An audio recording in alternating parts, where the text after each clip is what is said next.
live. Thank you all for joining us tonight. We got another hot topic. We got another great hot topic, which all of them are great. Okay, all the hot topics. It doesn't matter which one you choose to watch on the replay, they're all good. All of them are good. All of the hot topics, they're informative. So you if you missed any one, if you missed anything, just go back to the replay and you'll be able to watch it. Any one of them, it's a lot. It's a lot of hot topics, but you'll enjoy them. Again, thank you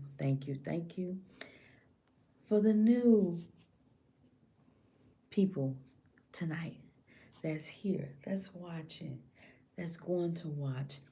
Thank you for giving your time. Thank you. And for all of the returning, faithful, committed, always here to show up every hot topic. Thank you all so much. Thank you. Also, just a few things before we get started on this hot topic because it's hot. It's like I have to call the fire truck to be on standby because the topics be that hot to where they say, call me and we'll come and put the fire out if it needs to be put out. That's how the hot topics are over here in the community. Okay? While we're on live, I ask that you all hit the like button so that way we can get the likes up. And we want to get the likes up. We want to keep those up, keep them going. Also, while you're on live and you're enjoying the hot topic and you're enjoying the communication in the chat, make sure you click the share button.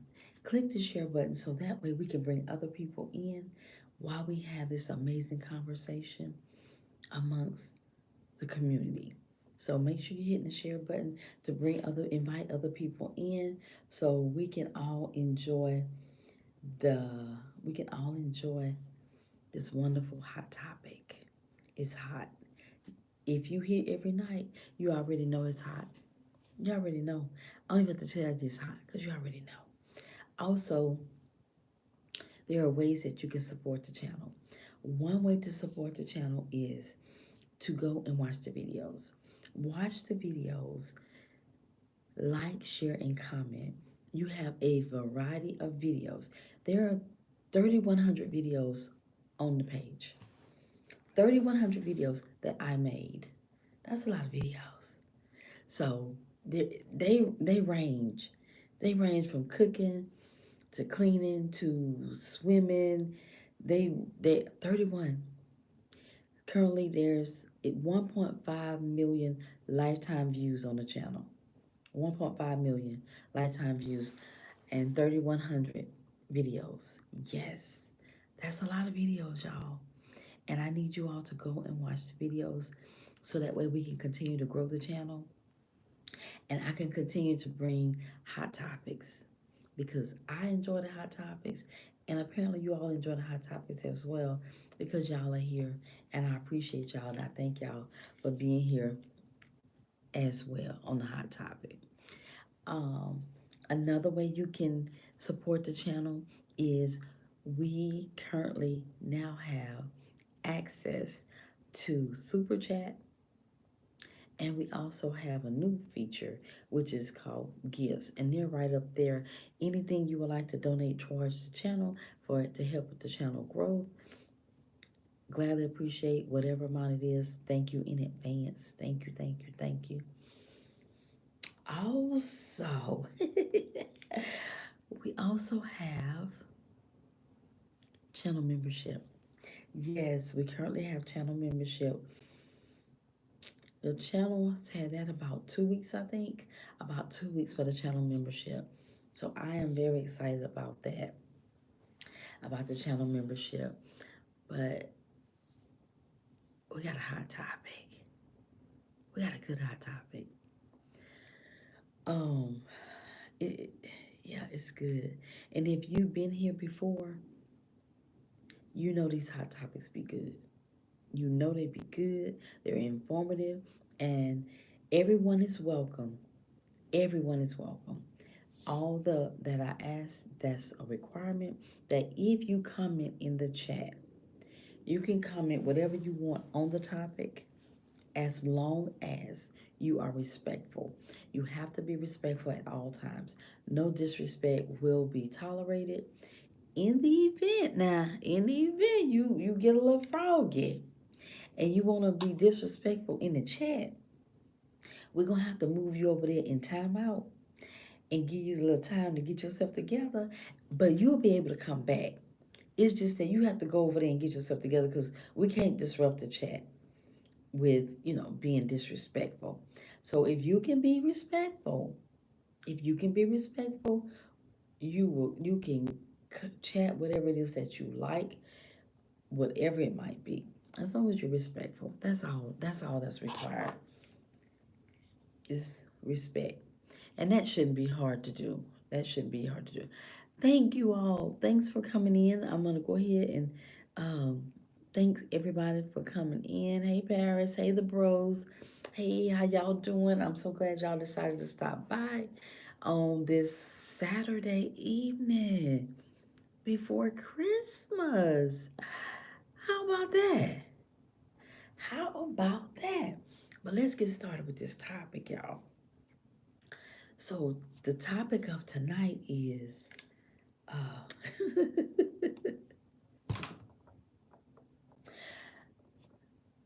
oh, the women, the ladies, they are not taking any chances with once January 20th come.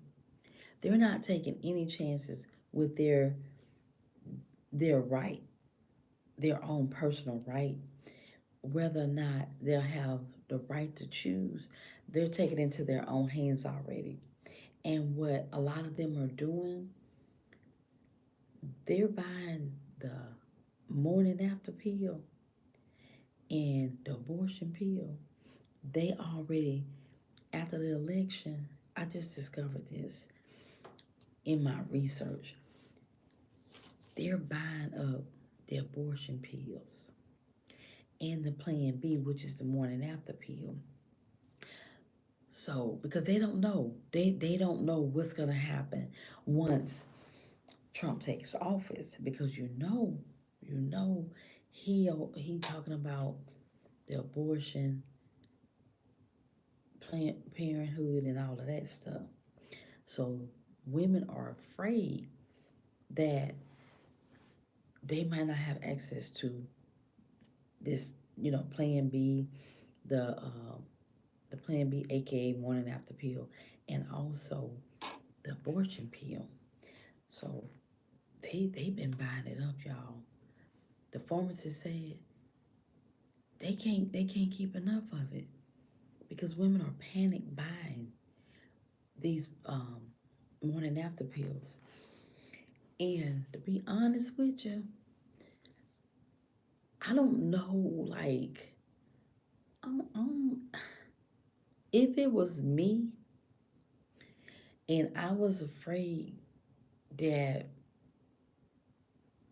that I might not be able to get an abortion,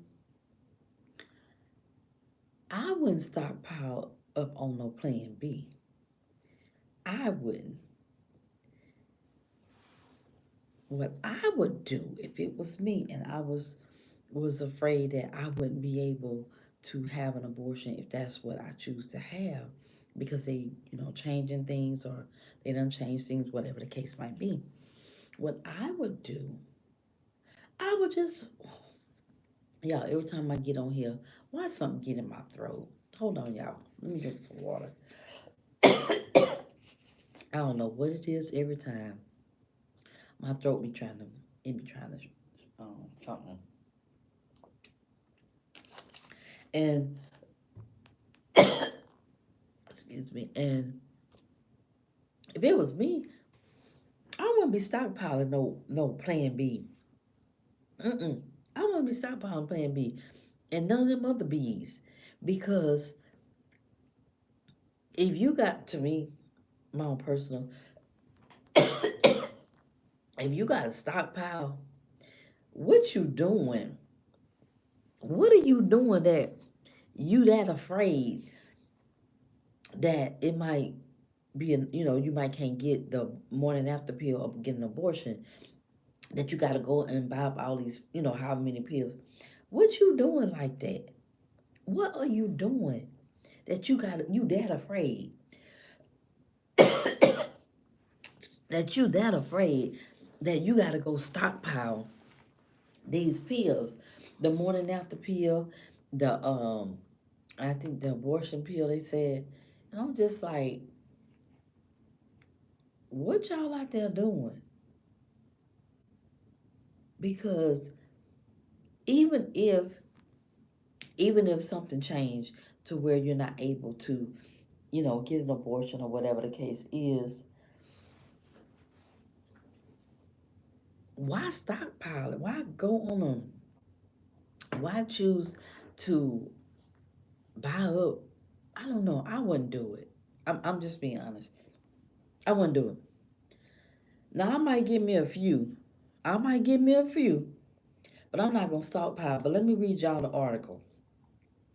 It's from USA Today, and it says some women are stockpiling Plan B and abortion pills. Here's what experts have to say. So I'm gonna let y'all hear this clip about what the experts are saying about. Now this is November, okay? This is November, so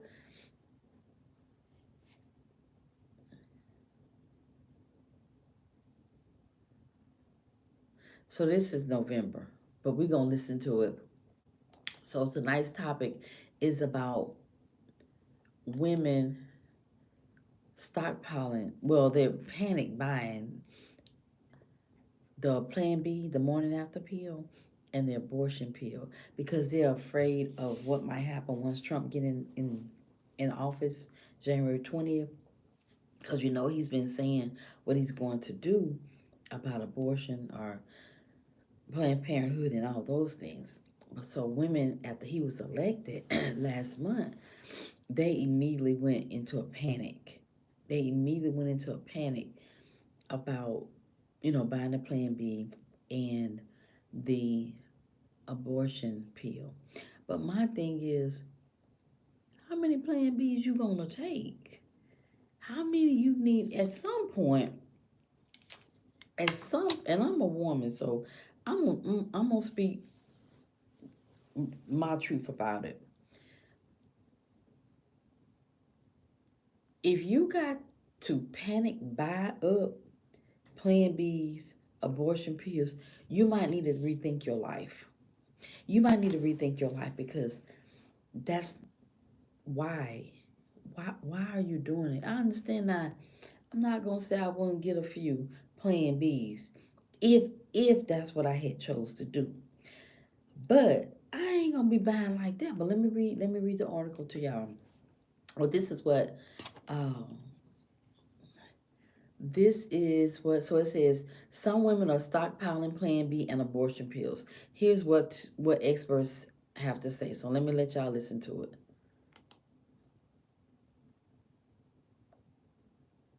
I don't think it's talking on this one. Hold on, y'all. What is it? I'm on a different screen. Hold on.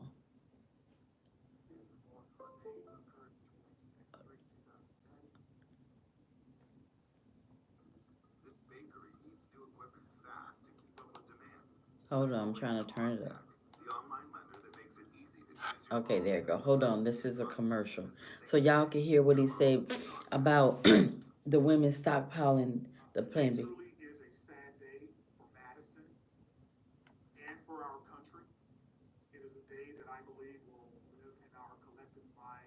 Hold on, just not. Oh, that's not the one. Hold on, y'all.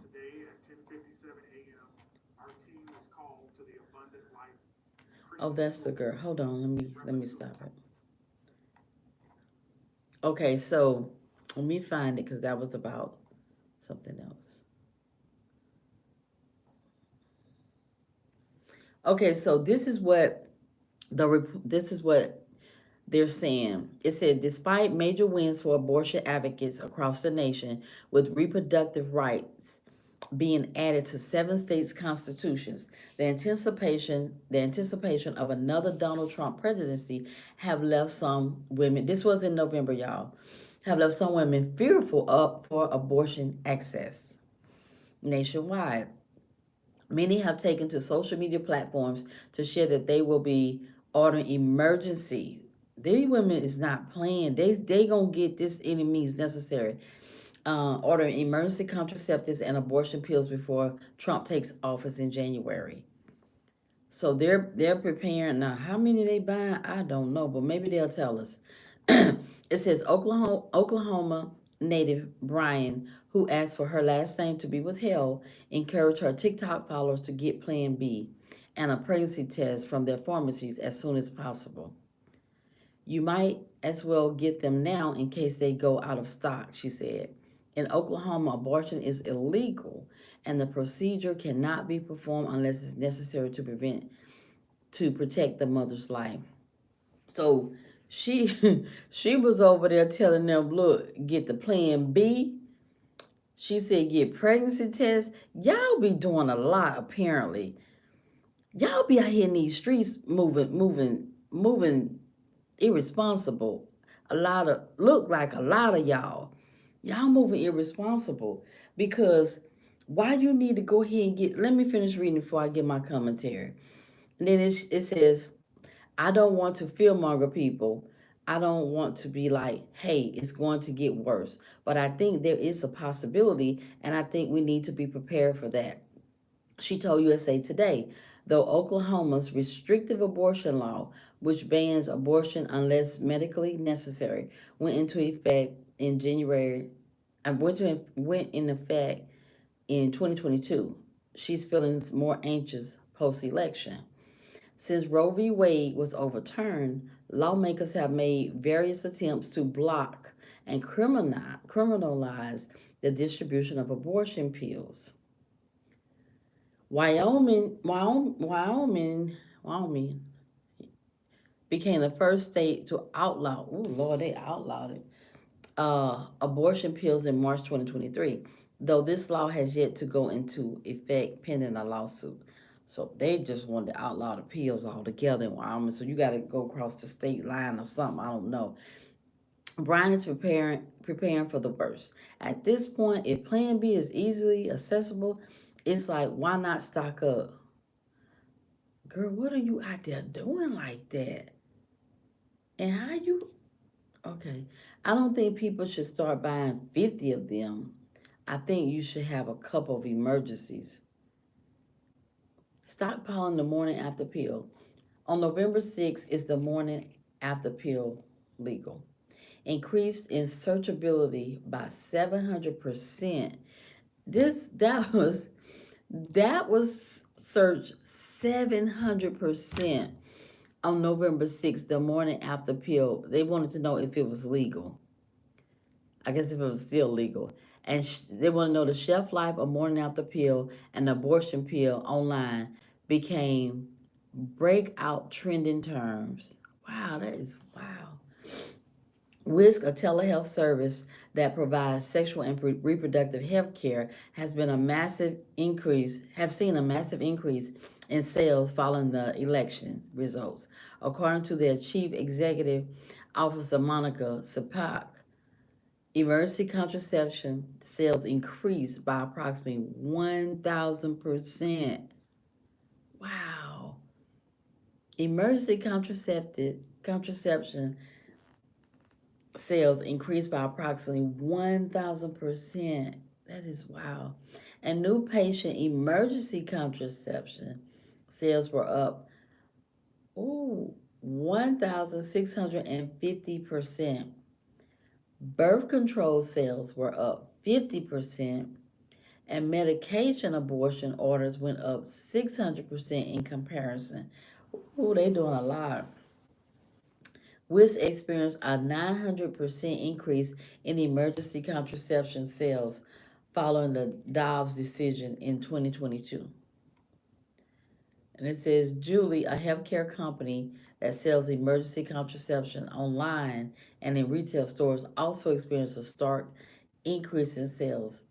States like Idaho, Florida, Texas, and South Dakota were were were leaders in the growth across most retail chains, and their Amazon stores saw the most dramatic spike with 10 times growth. The spike in sales were even since the election has underscored the fear women around the country are feeling.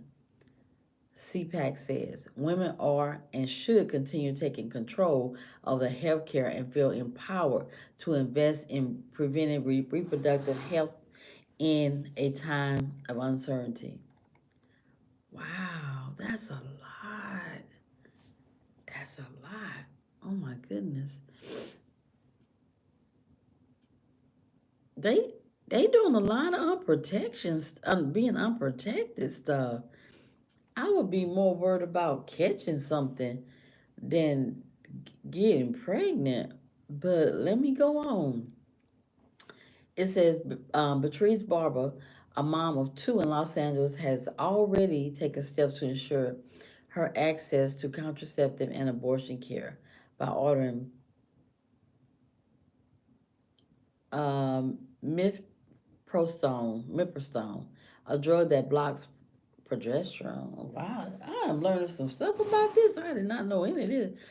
Progesterone, progesterone, a hormone that is needed for pregnancy to continue, and the morning after pill to have on hand for emergencies. While abortion is protected in California, high demand for medical care and telehealth services have made her uncertain about the future of access to these medications. Women will not stop needing this care. It just creates an underground railroad of it, right? She says women will start doing it on their own without the partnership of a doctor. Oh my goodness. They don't need to do that. Wow.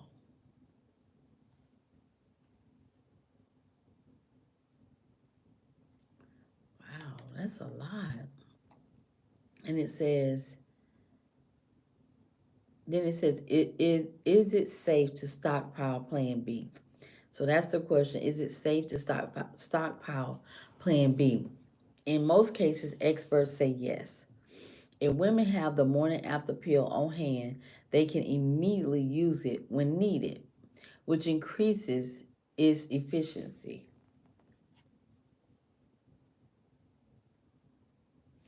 It is safe to stockpile the morning after pill for as long as its shelf life, which is on average 4 years according to CPAC. Dang, that's a long time. Many local pharmacies have to limit the number of Plan B packs women can buy, which is why we're proud to offer 3 and 6 packs of the pill for our patients, she says.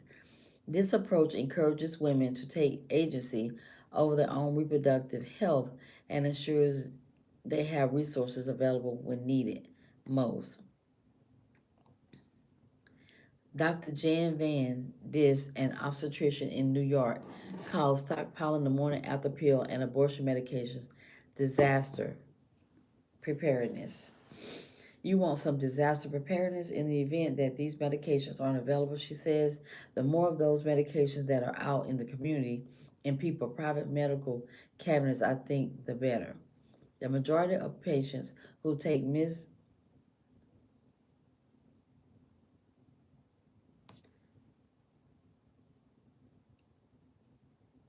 have the complication have the completion of the termination of pregnancy. It's called MIF MIFEPRISTON. Have the complication of the termination of pregnancy, but in some cases, additional medication or DNC. A DNC is needed, according to Van, and another layer of complication risk in the states where abortion care is illegal. Wow, that's a lot. That's a lot to I get that women are, they nervous, they scared, they don't know what's gonna happen, with not being able, if they need and or decide to have an abortion, that they're nervous because they don't know what might happen, if they'll be able to have an abortion, if the morning after pill is going to be available. What else is it? The abortion pill. So, and it's like, should women stockpile? Should they be stockpiling the Plan B, or should they not be stockpiling the Plan B and the abortion pill?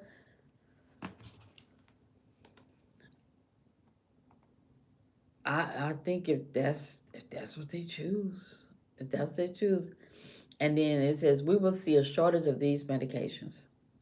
Since Dobbs, the landscape is changing. For example, Louisiana has reduced access to some abortion medications by classifying mifepristone and misoprostol as controlled substance. Wow, no, they didn't do that, y'all. They didn't classify them two in Louisiana as controlled substance. Wow.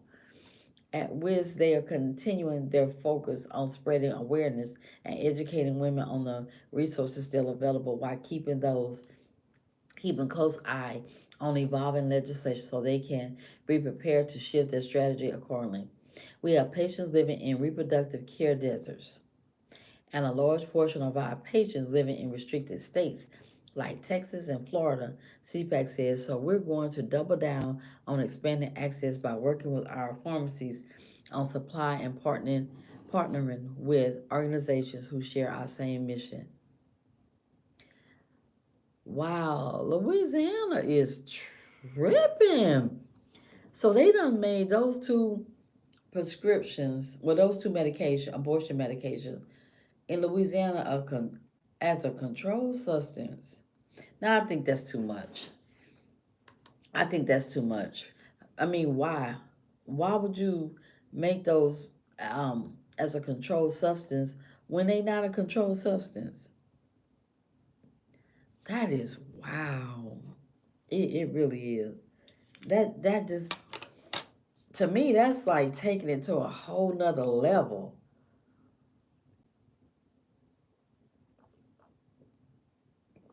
Taking it to a whole nother level. Like, why? Controlled substance for abortion pill?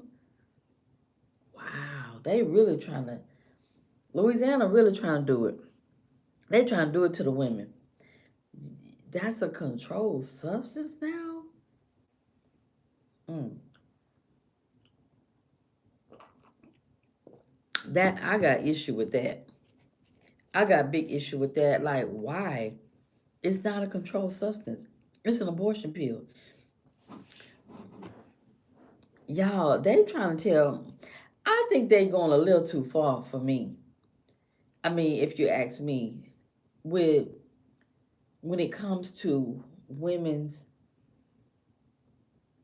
rights and their body, that's extreme to me. To me,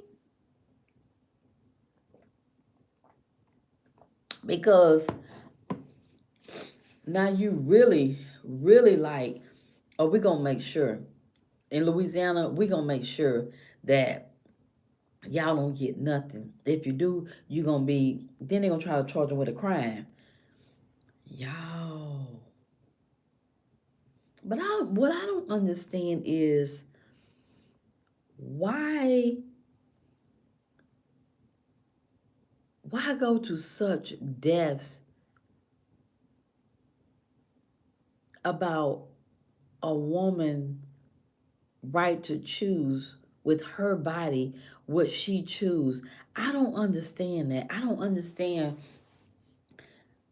the length that they're going to for women not to be able to choose what they want to choose for their bodies. I don't get that part.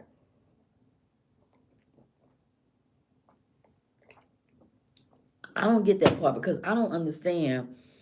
I don't understand what me making decisions for my body. What does that have to do with you? And in Louisiana, you done took it to a whole other level.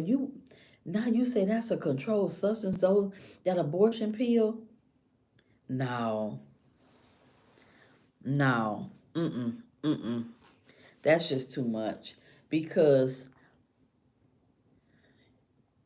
if it, when I think about this whole process of how it's been when it comes to women and our bodies and men wanting to tell women what to do with their body, how to do with their body forever.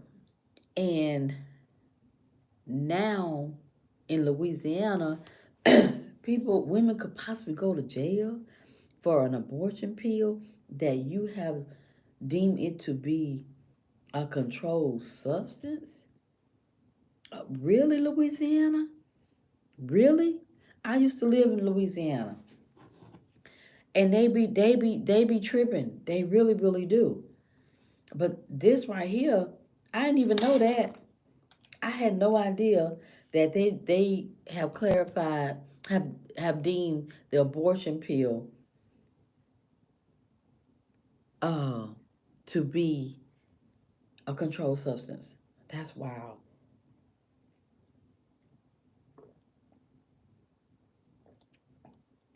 That's wild. A controlled substance in Louisiana. So the women are stockpiling. They're stockpiling the Plan B and the abortion pill. So after Trump won, they immediately went into into action with however many they could buy, they bought it. However many however many abortion pills they could buy, however many Plan B they could buy, because they're two separate things. The women was buying it. They were buying it, and they still buying it. And it's like,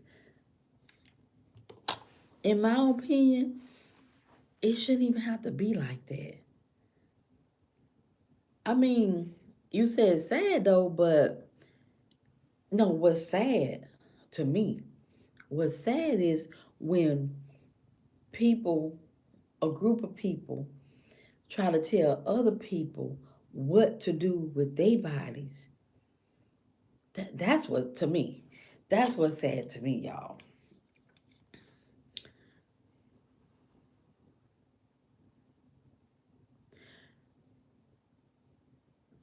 Things do happen now. Things do happen. You could be protected from pregnancy and you still could get pregnant. Some women say they've gotten pregnant and they've been protected. Some women say they was on the pill, they was on this, or whatever the case was, and they still got pregnant. So things do happen. Things do happen. But I don't think that it's anybody's right. I mean, they shouldn't be. I don't think they should be telling women what to do. What to do with our body. The body does not belong. It belongs to the woman. True, be that as it may, be that as it may. That's true. But if they still should not tell a person, a woman, a human being that, and then they come up with all of these. Then they come up with all of these. Now they done made the abortion pill a controlled substance, which means you get arrested and you go to jail. Then you got a record, and controlled substance, you have a felony more than likely. I mean, to me, that's extreme. That's extreme to me. To me, that part is really, really extreme, in my opinion.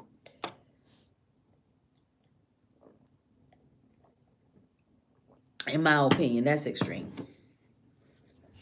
And so women are really worried.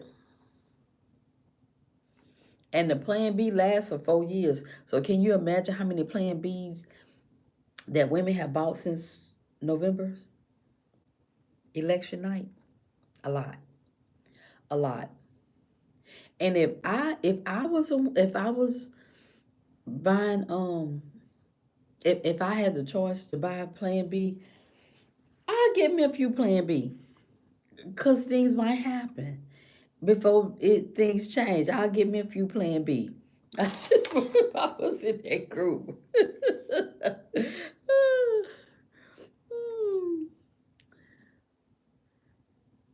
It is my who body is it, Jim? Who body is it then? If it ain't mine, who body is it? Cause I think I'm sitting in all this body. I think I'm sitting in all this body. It don't belong to nobody but me. It belongs to me. As I'm the owner of all this body. I'm the owner of it.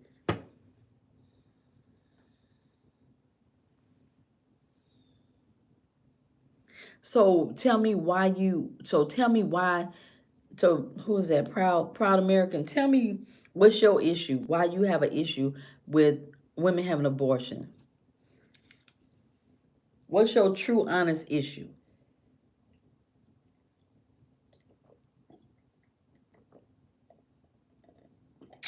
Hot chocolate was good. Shaman, you said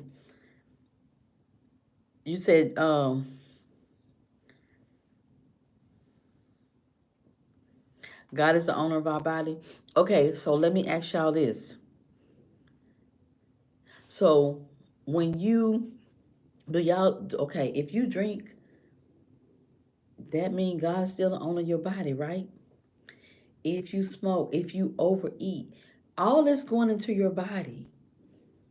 If you are out there um running around in the community with women and you shouldn't be running around in the community with women if that's not your wife, it's still God's body that y'all said, right? Y'all said that.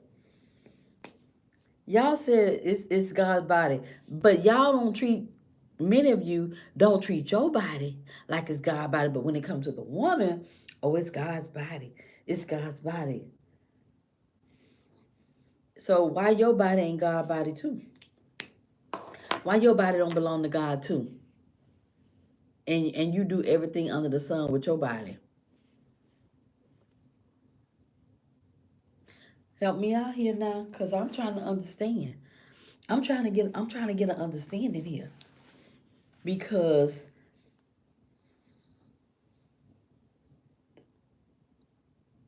the Big Ten tell you not to kill. The Big Ten tell you a whole lot of things, but you still do them. That not to do, but you still do them. But see, the problem is you pick one thing out of everything when it comes to women. When it comes to women, oh no, you shouldn't. You shouldn't kill. Um, you shouldn't this. When it comes to women,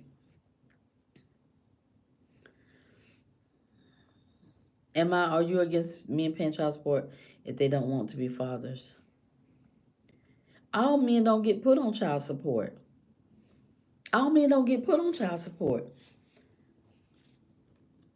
But am I against men paying child support? Are you against men paying child support if they don't want to be fathers?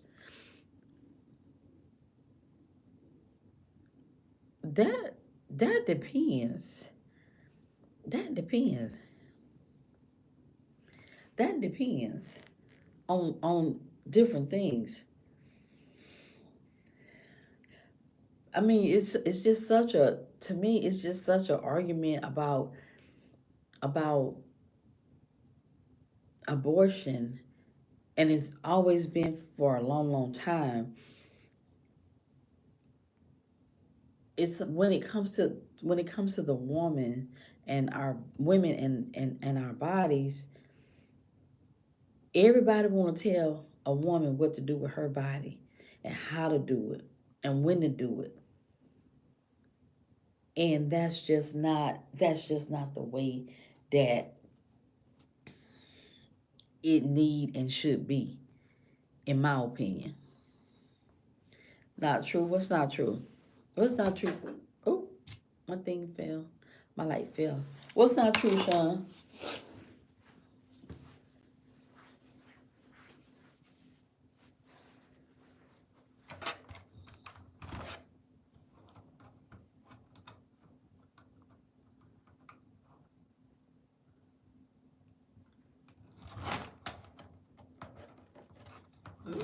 Hold on, y'all. I'm fixing my light.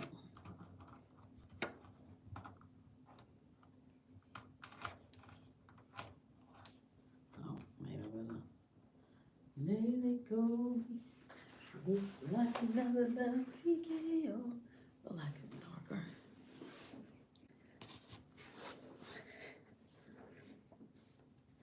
So what's not true at all?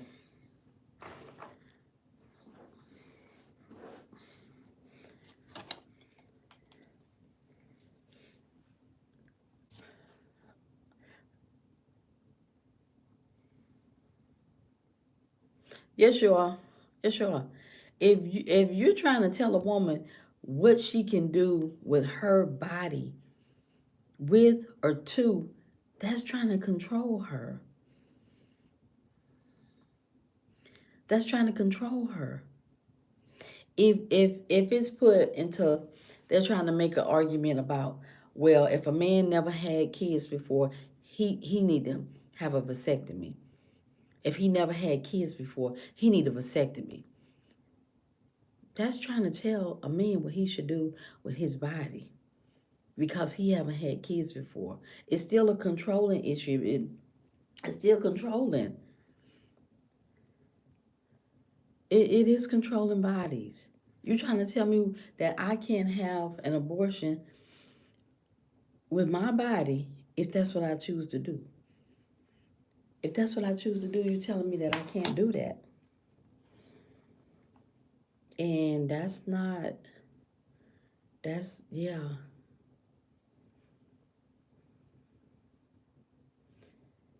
So the fact of the matter is,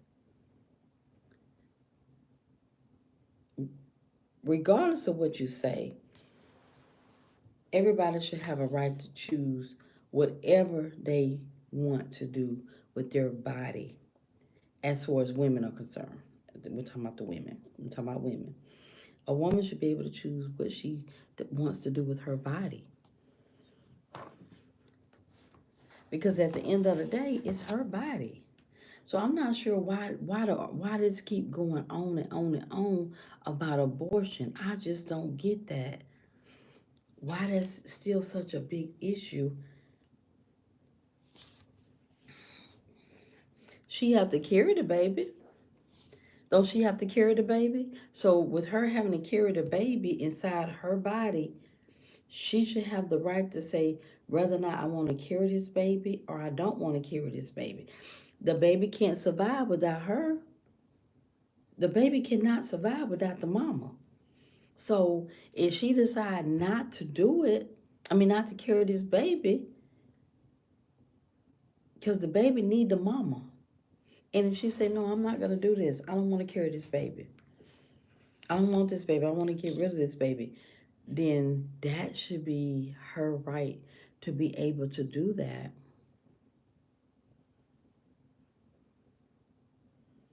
Well, we don't protect the weakest in our society.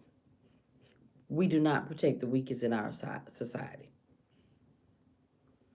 Nope, we do not protect the weakest. The children, do you protect the children that are weak, that are being this and that too? Nope, you don't.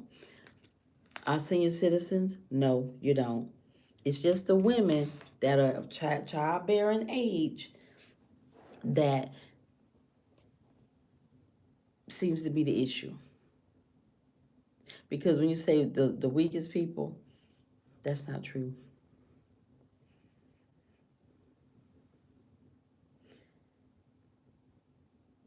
If the mom doesn't carry the baby don't. If the baby needs the mom, period. Period. The baby can't survive without the mama at all. So if the mama say, I don't want this baby, I want to get rid of this baby, that means the baby is no longer gonna be there because the mama don't want it.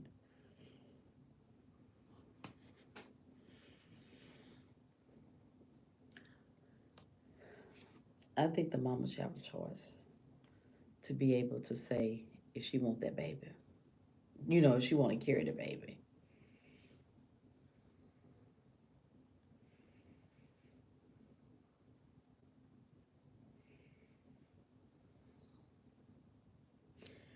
I'm not I'm not even sure where that come from, but I'm saying that without the mom, the baby wouldn't exist anyway. So the baby needs the mom. So being that the baby needs the mom in order to grow and develop and to form and come out in 9 months or however many months, the baby might take, it still need the mom. And the mom, that mean the mom get to make the decision. The mom get to make the decision.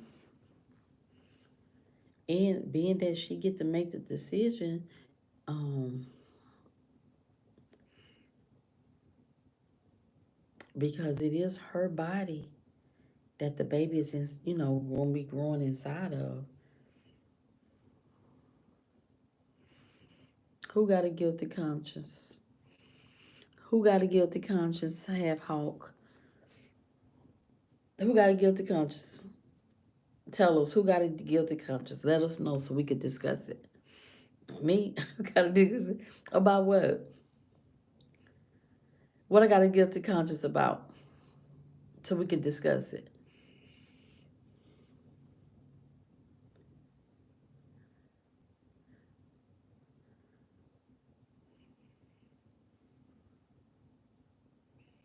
A ventilator, somebody on a ventilator, it has nothing to do with a woman and her body.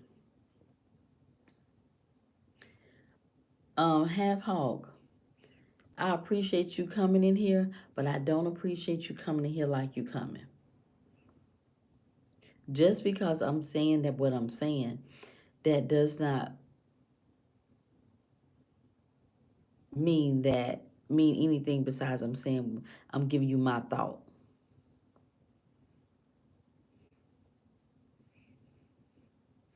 Right.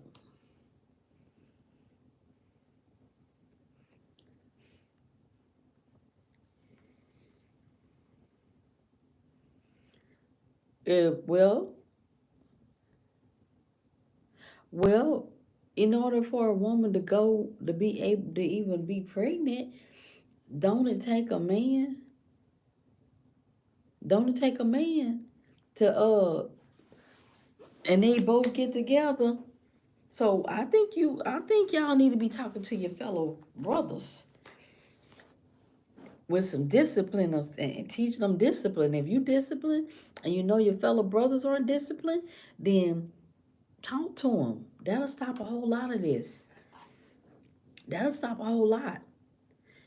If men were disciplined, women wouldn't be around here, having to decide if they want to have an abortion or not. If men were disciplined enough, but being that a lot of men aren't, and women aren't either, a lot of them, that's what you get. That's what you get when you have undisciplined men and women, and they meet up. You get a woman pregnant because you being undisciplined. She gets pregnant because she's undisciplined, and now we got a baby. Now we got a baby, and she get to decide if she wanna carry this baby to term. She that's I think the whole thing is, and I just don't understand. And they all people always use religion. Oh, it's a sin. It's a sin it's a sin to do a whole lot of stuff. A whole lot of stuff. But guess what? We still do all that. You might not have an abortion, but you go and you do out of all them commandments. We break them every day. We break them commandments every single day. Now tell me I'm lying. Tell me I'm lying. Do we not break them commandments every day? Matter of fact, let me pull them up because some people might not know what the commandments are. Let me pull them up. The 10 Commandments. And now I want to know y'all to tell me which one y'all don't break. Okay? The first commandment says, you shall have no other gods before me. How many of y'all breaking that one right now? Right now. Second commandment, you shall not make for yourself an idol in the form of anything in heaven above, or on the earth beneath, or in the waters below. How many of y'all doing that?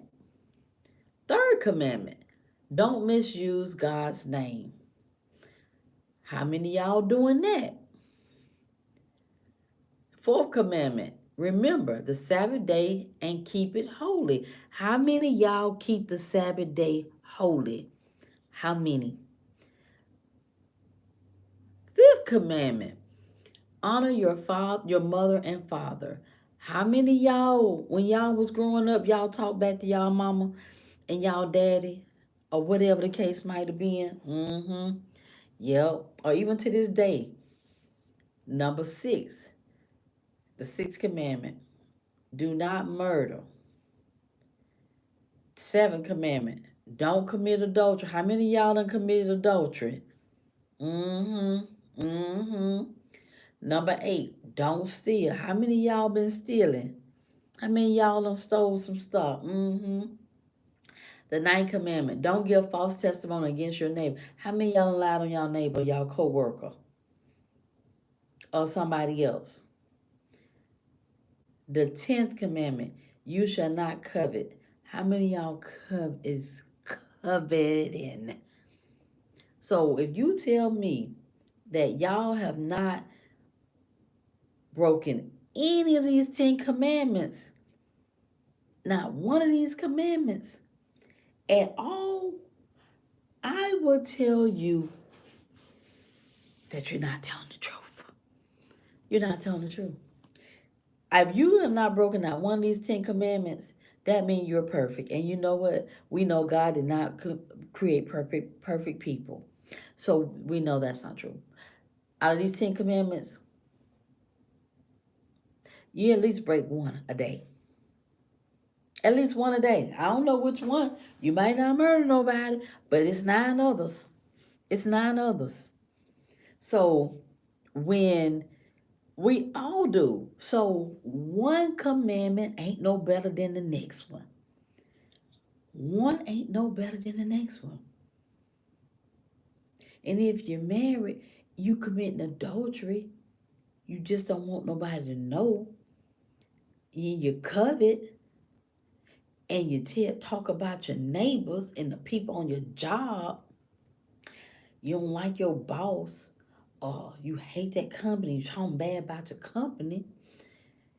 How many of y'all don't like your mama and your daddy for whatever reason? Then the Sabbath, do y'all even believe in God? But only when it's pertaining to a woman. Which one? I know. I didn't pass over nothing quick. I read all of them. You talking about to do not murder? I didn't pass over that quick. I read it. It's number 6. I bet y'all did not know which number it was. It's way down here, number 6. Not saying it's less as important, but first commandment, it say you shall not have no other gods before me. None. So I don't know why y'all be putting Trump in front of God. I don't know why y'all do that. So I just told y'all, if y'all been doing that, or anybody else, God say don't do that. You shall have no other gods before me. That means anybody. Anybody. So I just read the 10 commandments. Now, wherever you fall at in those 10 commandments, don't judge nobody else for whatever they do. Because every day, intentionally or unintentionally, we violate these commandments. At least one.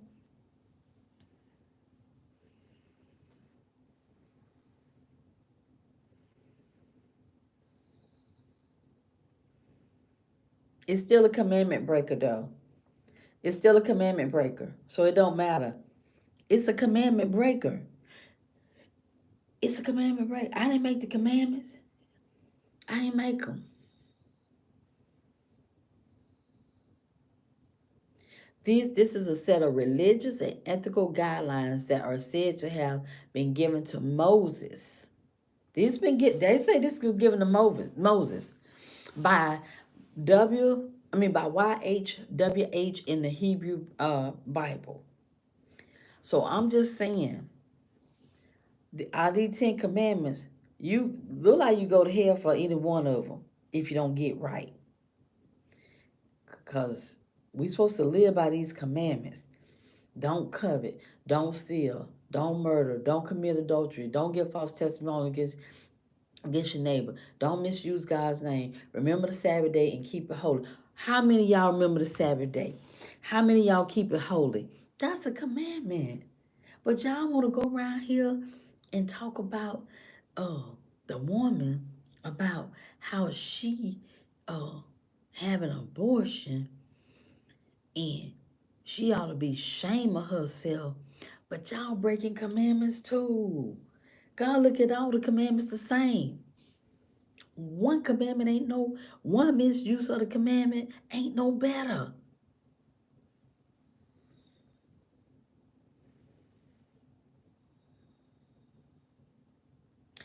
One, it don't matter. One sin ain't no better than the next sin.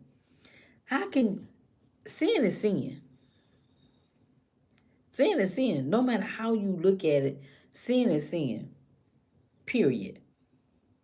It's sin. So rather you say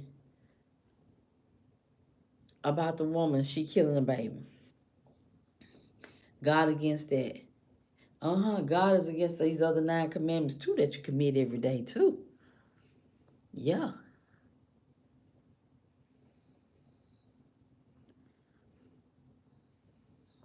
Look, I'm gonna tell you like this, y'all. I ain't nobody to judge based upon what people choose to do with their lives or their bodies. I'm doing my best to follow the commandments, and I don't do a good job every day.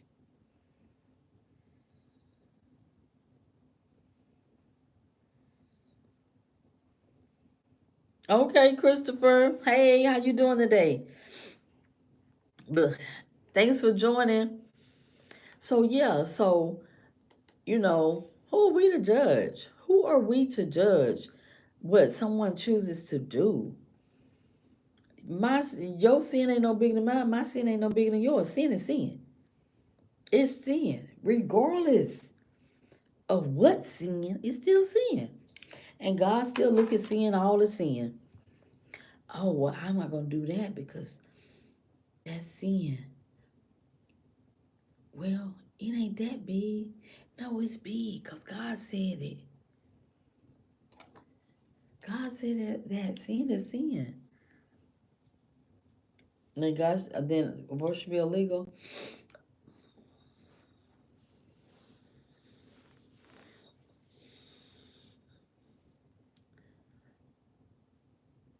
Why?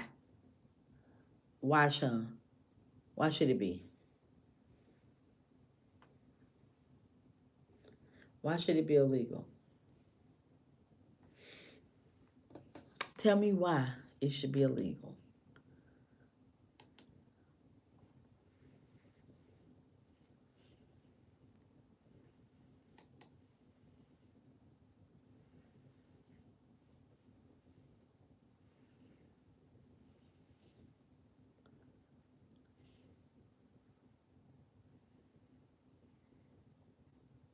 No, tell me. I don't want to put words in your mouth. I don't want to put no words in your mouth at all. I'm just asking a question. We having a conversation. We have a dialogue here. And I just have a question that I'm asking you as to why. That's it. Because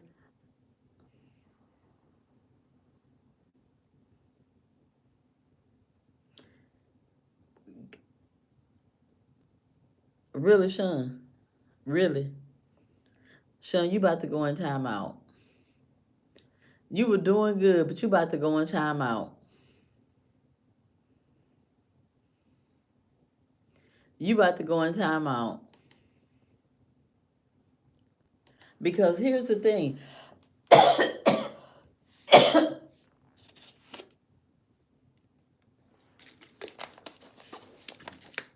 Guess what? We talking about women that choose to have abortions. That's their decision. That's their decision. Period. Point blank. That's their decision. We're talking about women choosing with their own mind to have abortions. Period. So if a woman choose, let that be her choice. Matter of fact, if you want to tell the truth, there are so many women that have had abortions that you have no idea about. No idea about. So while y'all, and it's a lot of the women that got so much to say about women having abortions that already done had them before. So many women have had abortions. Probably some of the women that you have dealt with or dealing with now. Trust me, a whole lot of women. So yeah, you wouldn't even know because she not gonna tell you nothing like that. If she did do that, because she's thinking that's my choice. I made that choice. That's nobody business. That's nobody business. So that's what your woman would say. She'll tell you, no, I never did that. But a lot of women, they have. You'll never know, but they have because it's her business.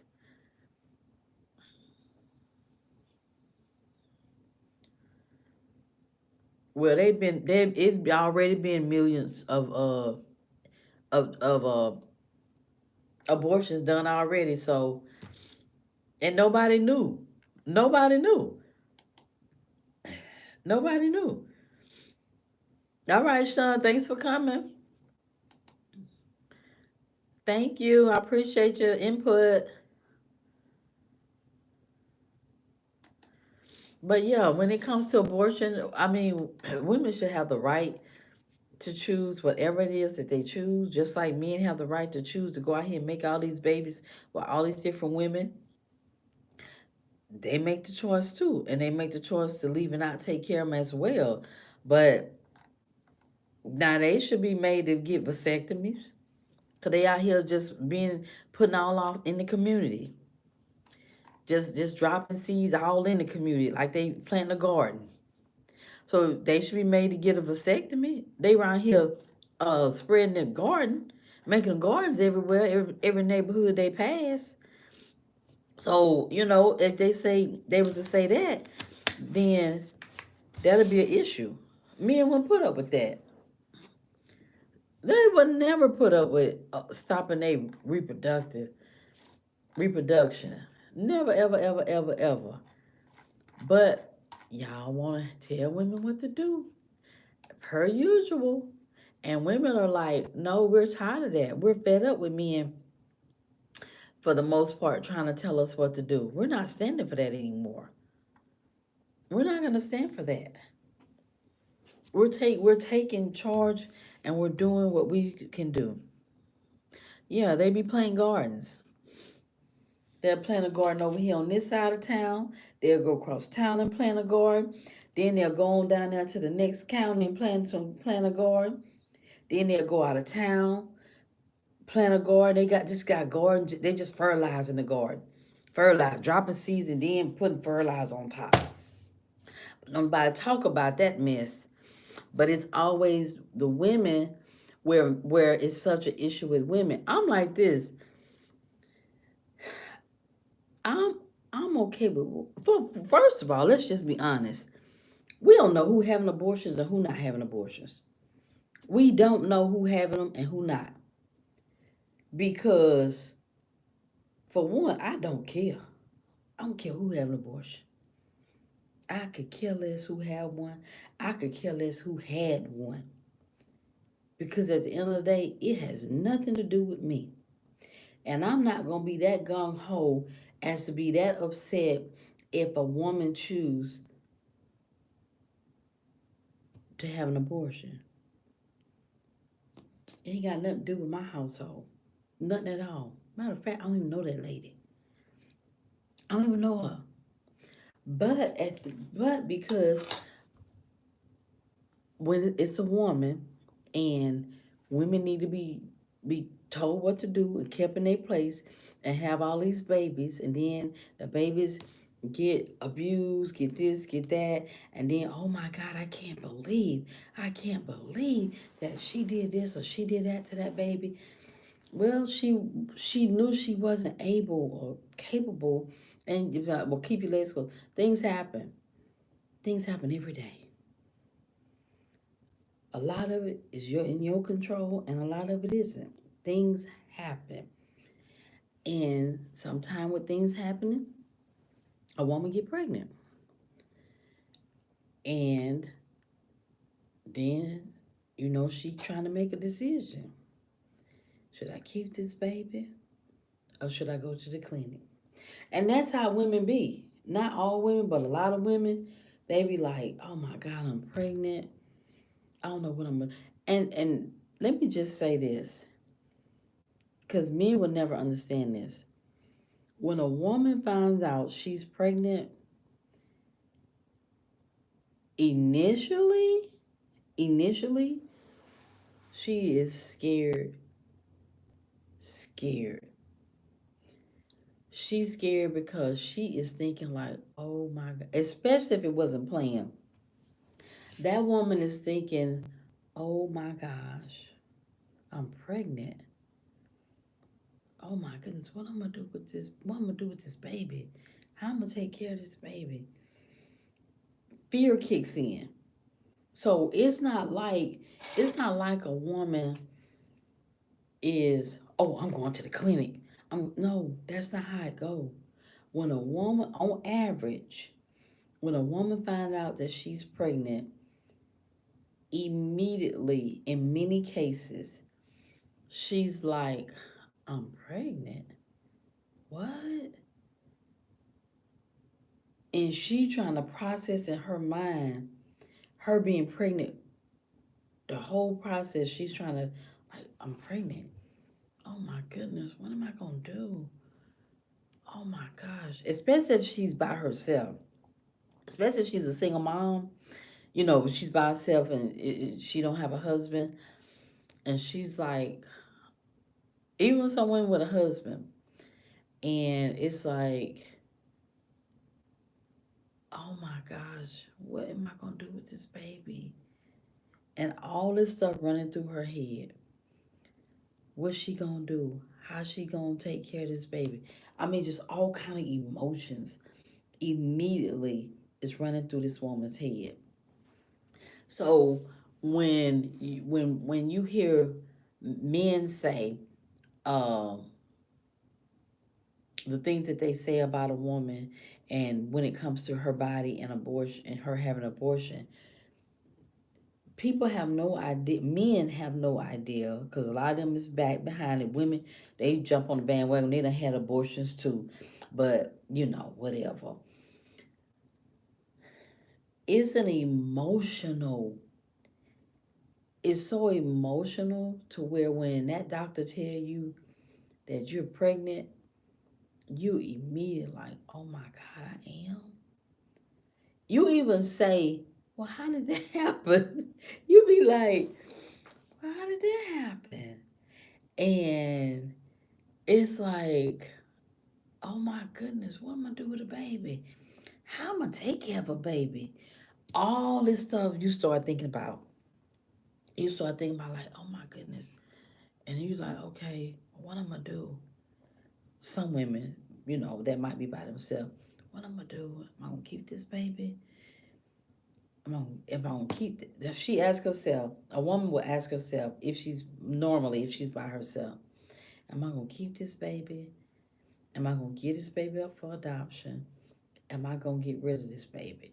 Those are the three questions. Keep, give, let go. Keep, give, let go. Let go means the abortion. And so a woman wrestles with what's she gonna do. So it ain't like immediately a woman to say, "Oh, I'm going straight to the clinic." Oh no, that's not what happens with a woman when she find out she's on average.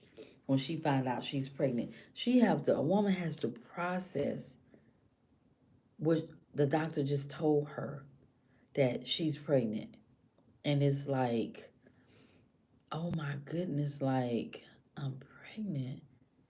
Oh my goodness, because I really believe on average many women want to be mothers. Many women want to be mothers, and there are a lot of women that don't want to be. They're like, I don't want to be a mom. Nope, I don't. I don't want to be a mom. I ain't never want to be a mom.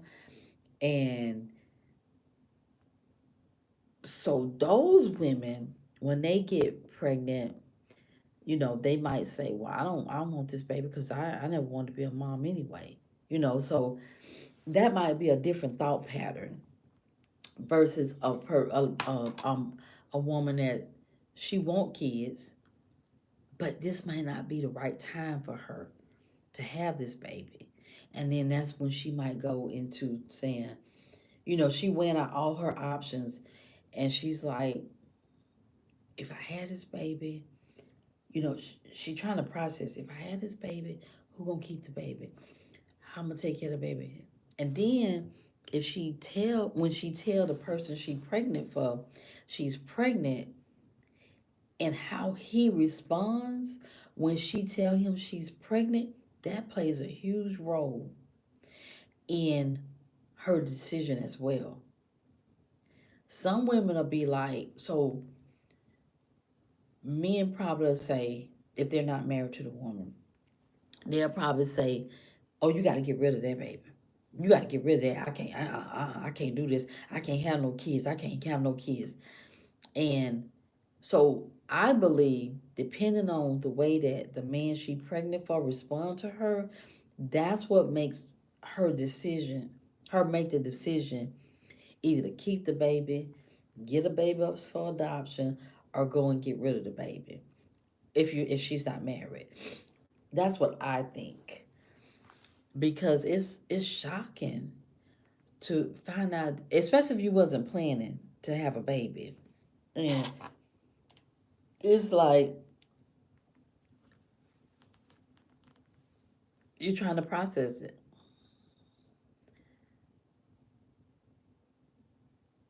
Mm-mm. No, it's not contraceptive woodworking.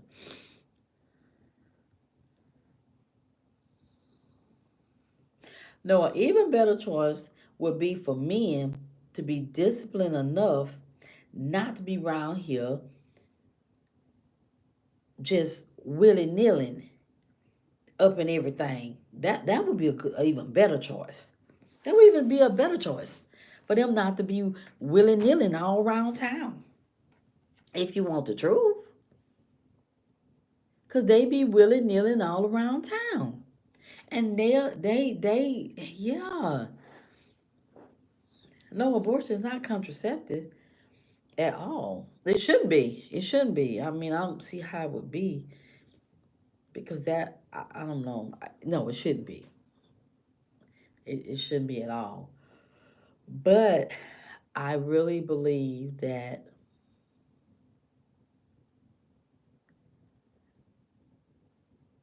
a woman just don't say, "I'm gonna have an abortion," just like that. Mm-mm. She don't. Contrary to popular belief, she don't say that. She has to process that, y'all. When a woman is told that, so many things run through her mind when she says it. When that doctor say you pregnant, and she's like, "I'm pregnant," and the doctor say, "Yes, ma'am, you're pregnant," and when I tell you, fear kick in at first. Fear would kick into that woman, especially if she's a single woman, and then when she tell whomever she might be pregnant for that she's pregnant, and if he respond like, No, you got to get rid of that baby. I can't have no baby.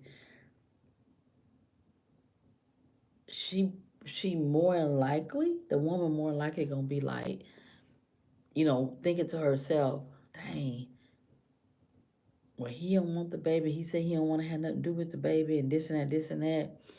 And it's like, so that's when I believe, for the most part, I believe that's when women be like, well, if he don't want the baby and I'm not really in a position to have this baby, then they might start thinking about, going to the clinic.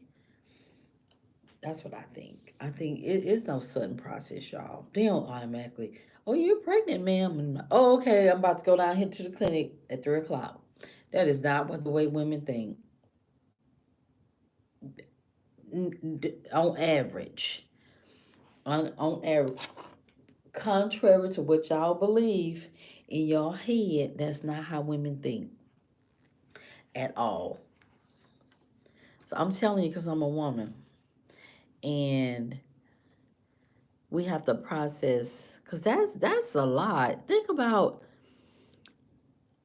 a doctor telling you that you got something and you're responsible for this, whatever it might be, that's going to grow inside of you. So now you got to change your whole entire lifestyle while you can't, got whatever this is that you have, the doctor told you. So when the doctor tell the woman, like, ma'am, you're pregnant, Miss So-and-so, you're pregnant, and she like, what? And he's like, yes, ma'am. And she looking like, oh, okay. And he's like, congratulations. And the doctor be like, congratulations. And the lady, the woman is like, okay. Because she's confused. Because I know when the doctor told me I was pregnant, I was like, I told the doctor, I said, I went to the doctor, to the hospital, because I was sick. And whenever you go and you childbearing age, they gonna give you a pregnancy test. They gonna ask you if you think you pregnant, and 9 times out of 10, the woman gonna say, "Oh no, no," and they gonna give you a pregnancy test, to rule that out before they, do whatever else they might do. And they said, "Do you think you're pregnant?" I said, "Oh no, no." And they said, "Okay," gave me a pregnancy test. They ran some tests or something, and came back in there and they was like, "Oh, congratulations, you're pregnant." And I was like, pregnant? When did that happen? And the doctor laughed, right? But I was serious though. And I was like, oh, okay. And I'm telling you, as a woman, I'm thinking like, I'm pregnant with a baby inside of me. Like, what I'm gonna do? How I'm gonna take care of this baby? And so I was like, okay. So I told my husband when I left the hospital, he was in the Marine Corps. So I went when he was on duty at work. And so I told him I was pregnant. He was happy. He was excited. But I'm over here still like, how am I going to take care of a baby? I'm like, I wasn't trying to have no baby. It's like, dang, I'm still trying to. It took me like a few days to process that I was pregnant and I was going to have a baby 9 months later. So it's not like immediately that you say, "Oh, I got to go down here to the clinic today." It doesn't work like that. Women, they're not thinking like that. Now they gonna get there if that's what they choose. They gonna get there soon, but it ain't that soon, y'all. It's not. So women should be able to not be afraid, not be afraid to not be in fear at this point. Not be in fear to where if that's what they choose to do and they have that option to do it, period. That's what I say. If you have that option and you feel that that's what's best for you and your situation, then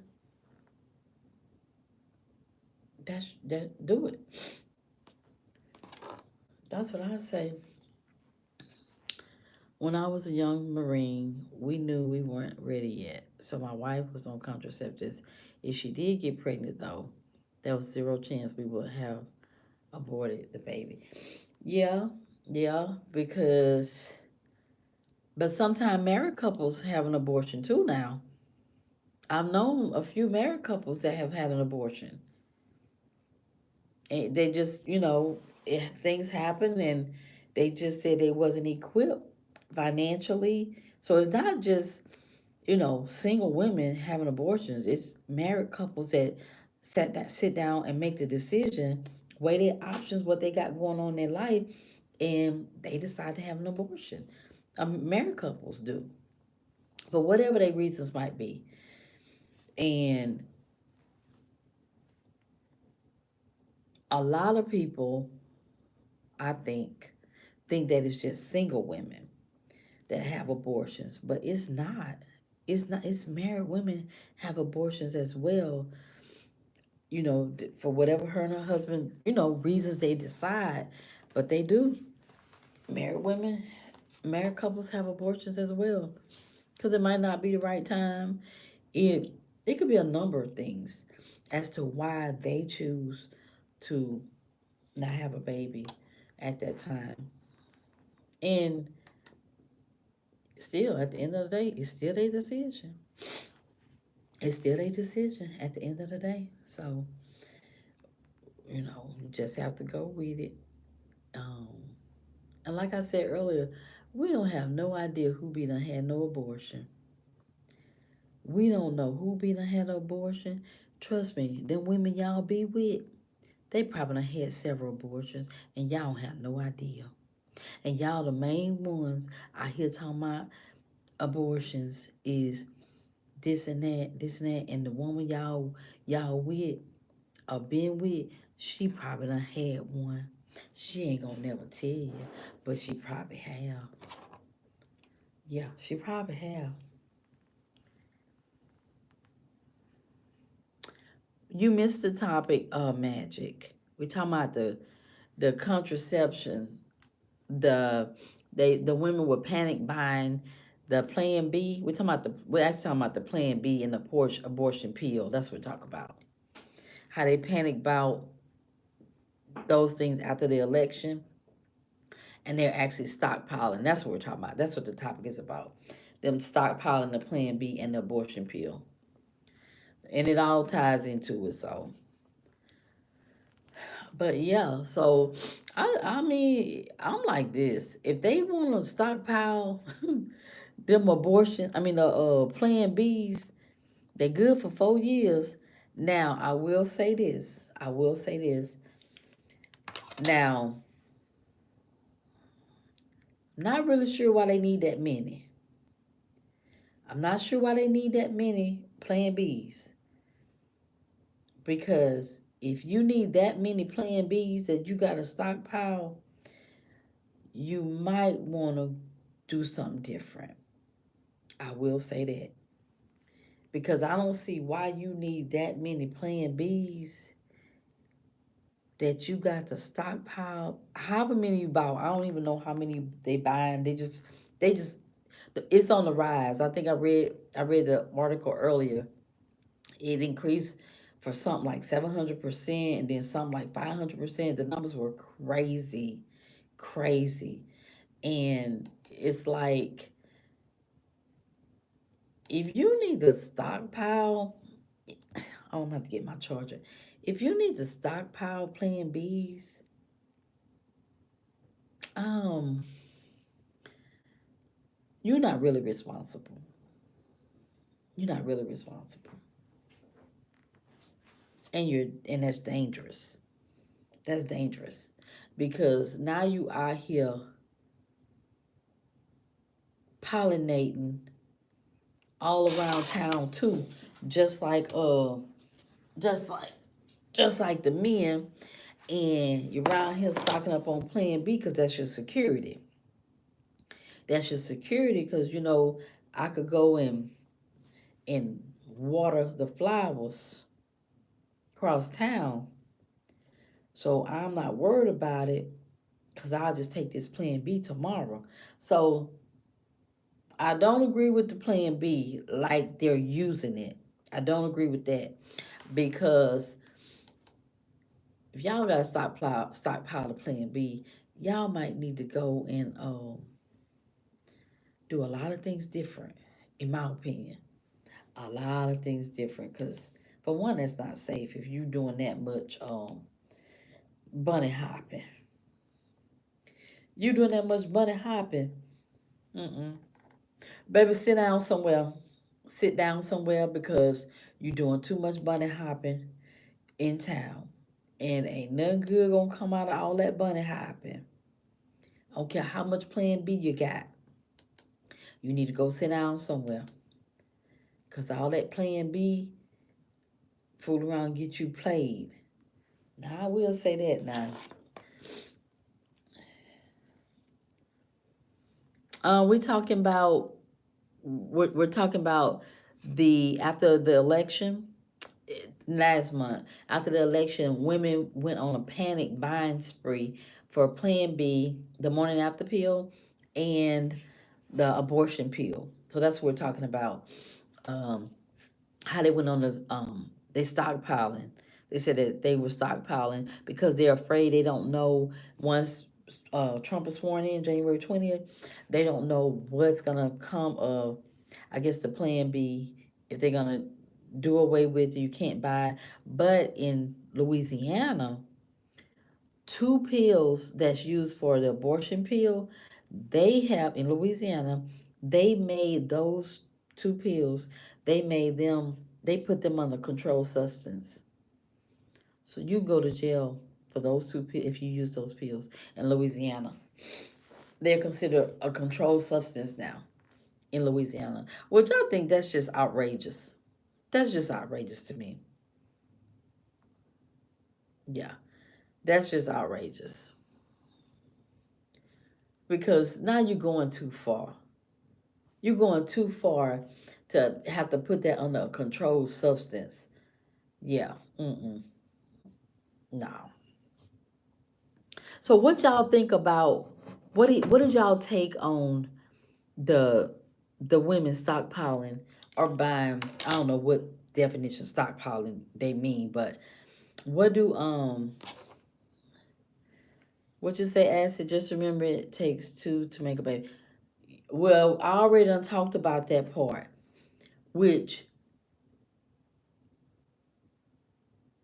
yeah, it does. It does. Yeah, it does.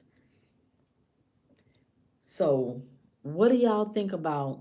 What did y'all take on the women buying up the Plan B? Buying a lot of Plan Bs, however many they can buy, they can purchase, and the abortion pill. What y'all take on that? How y'all feel about that?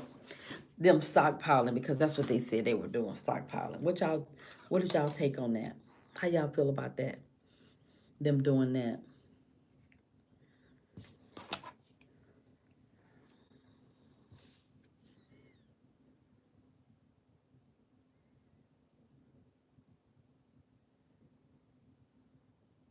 Mm, it's dumb.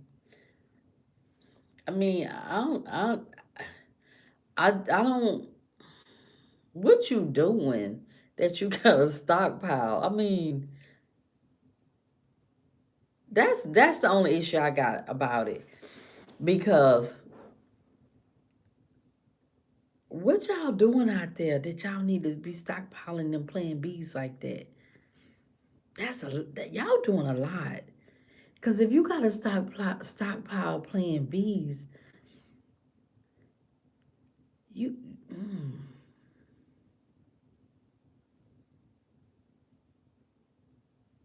I don't know. That was on the USA Today. That was a thing from the USA Today where they said had that some women are stockpiling Plan B and abortion pills.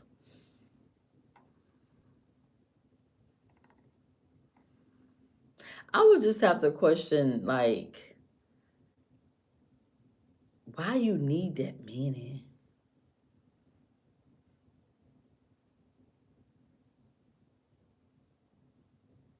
They might. But they say the numbers here, I read it earlier, I wasn't on, but it says, let's see, let me get to the part where it said the numbers. It says emergency contraceptive sales increased by approximately 1,000%. This is after the election. The sales increased by 1,000%, y'all. And new patient emergency contraception sales were up 1,650%. Birth control sales were up 50%. And medication abortion orders went up 600%. Wow. In comparison, WIFs experienced a 900% increase in emergency contraception sales following the Dobbs decision in 2022. That's a lot, boy. 1,000% for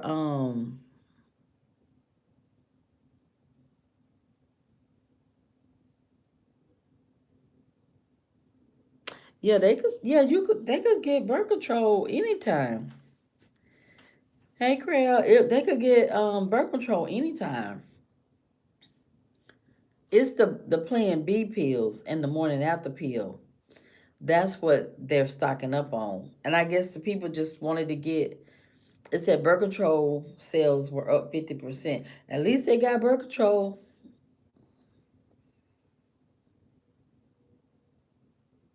Oh, you did? They get birth control? You had to go to another state? Stockpiling Plan B is crazy to me too. Now that part, I'm like, I just want to know what y'all doing because you need to stock up on Plan B. What, you not worried about catching something? Cause you being unprotected, you doing unprotected things. That's what I'll be concerned about. Catching something, cause y'all out here must be doing a lot of something. Cause yeah, really,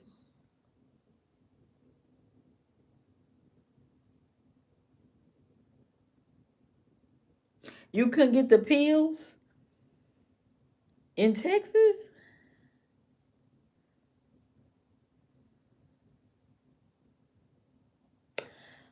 Mm,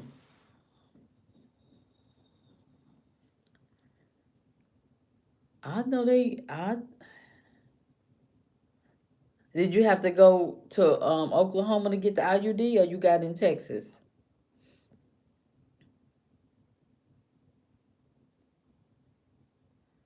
Do they have they have health departments where you live, right?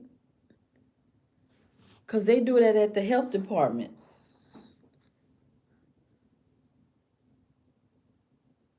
Oh, that was just broken truck. Okay, okay, okay. Wow. Oh, okay. Gotcha.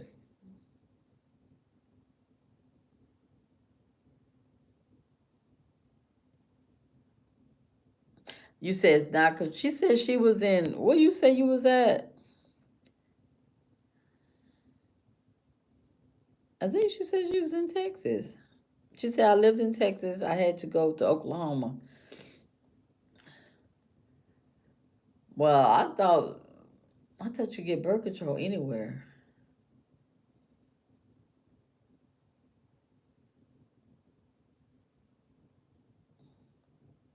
Well, I don't know what they told you, but they said it ain't illegal, and it wasn't. They might have just told. I can't see that birth control pills being illegal.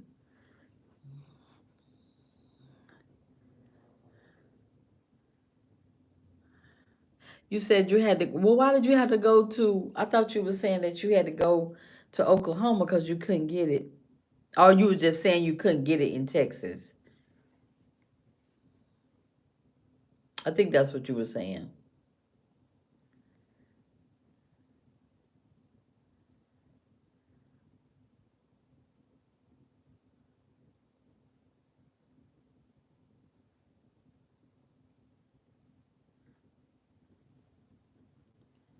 Oh.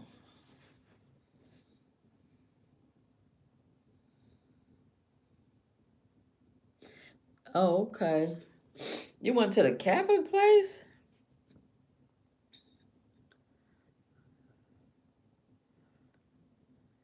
Huh. So that is very wild though about the birth control. I mean, I'm sorry, the plan B. When I read that, I was like, why why? But you know what though? This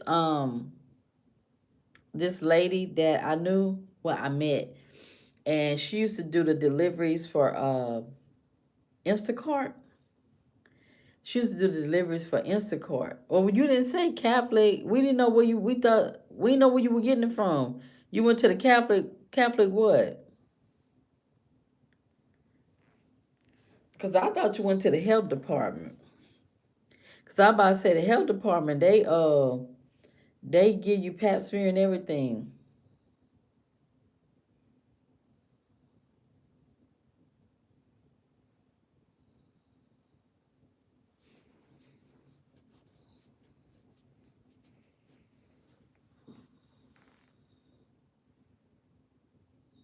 Oh, okay. Oh wow. I didn't know that. But back to the plan B. Back to the plan B, right? So this one lady I met, we became friends. So she did Instacart. And y'all knew I know I do DoorDash and Grubhub and all that. So we were out one day. So this one particular person, right? That order from Target. I mean, not the pharmacy. She said that this one girl, she will order a Plan B and one other thing, something. She will order a Plan B, like every few days, a Plan B. No, the hospital don't give you birth control pills. You got to go to either your doctor or the health department. At least I ain't never been to hospital. Don't give you birth control pill. You got to go to the house to your primary care doctor. I mean, or your gynecologist or whatever, and or to the um, what I just said, health department.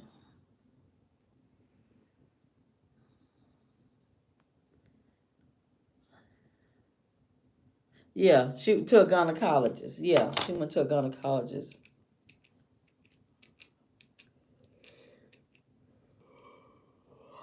The people be using that Plan B like it's actual contraceptive. Like you take a pill every day.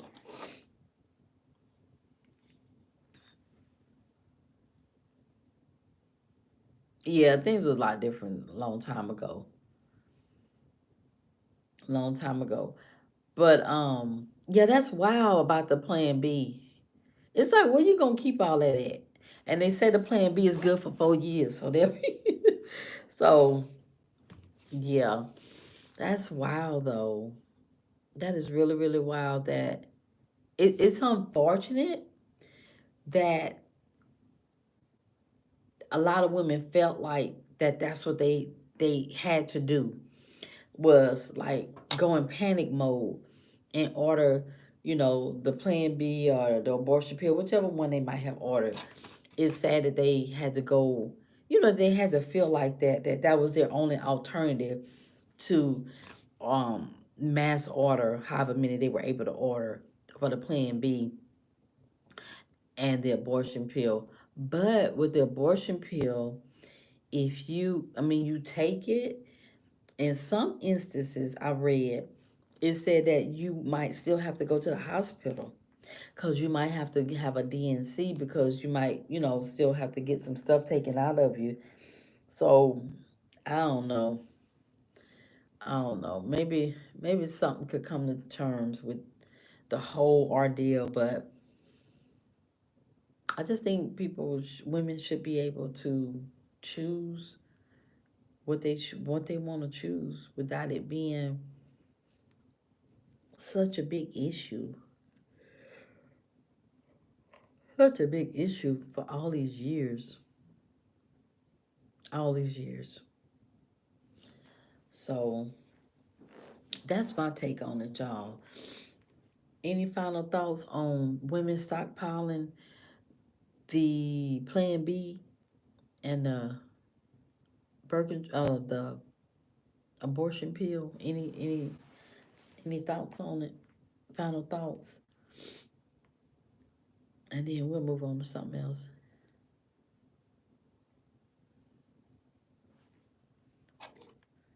Okay, thanks, Acid. Thanks for coming. See you. See you tomorrow.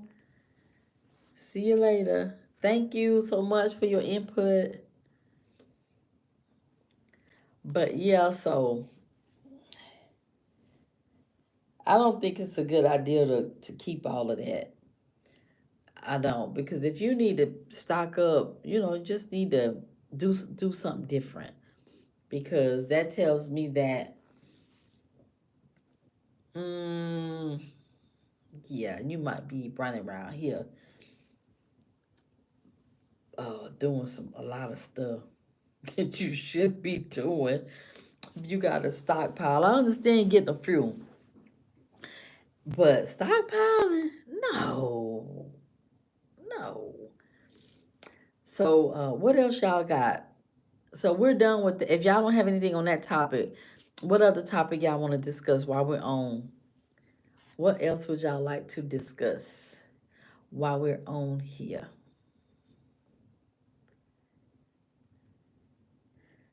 While we on anything else? Let me see right quick. Let me see. What happened today's Saturday? Let me see. What happened in the news today? Right quick while we on here. Okay, it's messing up. What in the world? Oh. Oh, they had some on Clarence Thomas. Something.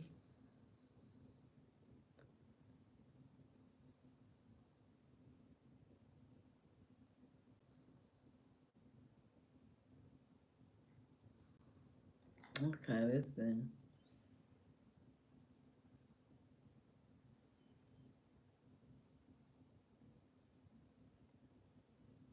I don't know. They do.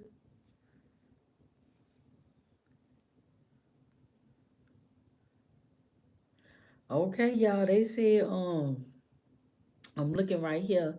They said looking at the highlights, and they're saying that what we know about the Lord, they had a German Christmas attack. I need to go get my charger, y'all. So it says Trump confronts the limitations of his electoral mandate. Fresh off a decisive November victory, he has already faced high profile defeats at the hands of his own party. So this is what they talking about him today. They said Donald Trump is yet to arrive in Washington, but he is already confronting the limitations of his electoral mandate. Trump's 11th-hour attempt to blow up a carefully negotiated bill to keep the government funded into March did not achieve the outcome he had sought, clearing a debt ceiling battle looming early in his next presidency.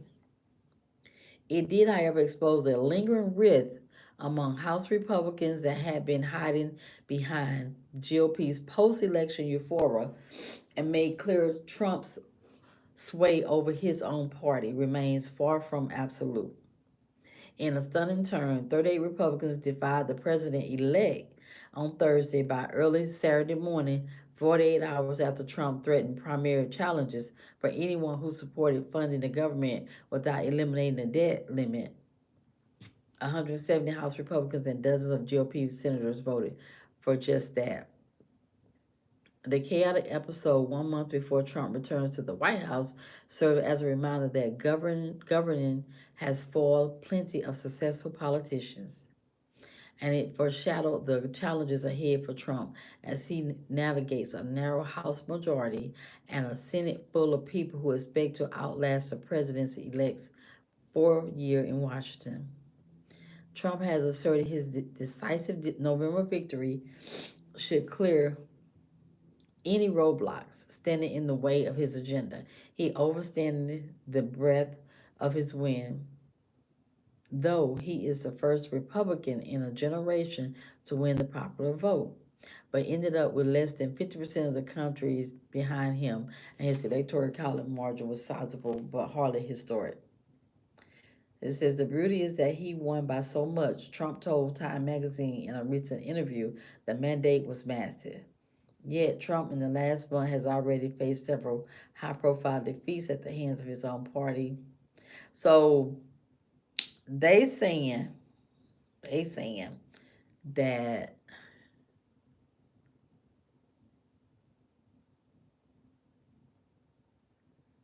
now they say he's trying to get his daughter-in-law Laura Bush a Senate seat.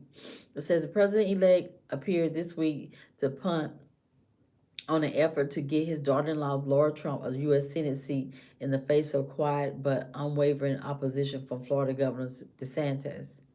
In the weeks after President-elect Trump tapped Florida Senator Marco Rubio for Secretary of State, DeSantis has faced intense public pressure to appoint her as a replacement, with Elon Musk and his mother and other MAGA-aligned Republicans publicly lobbying for her. What they trying to get the daughter-in-law to become a to get in that spot for Rubio's old spot?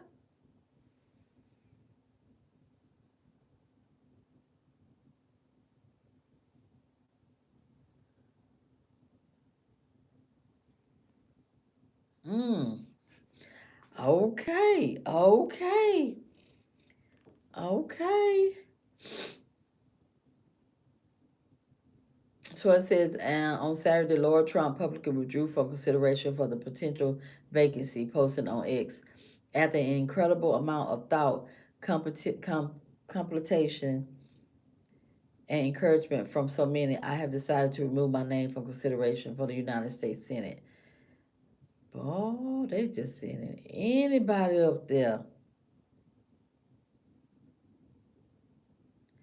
I don't know, y'all. That's some news right there.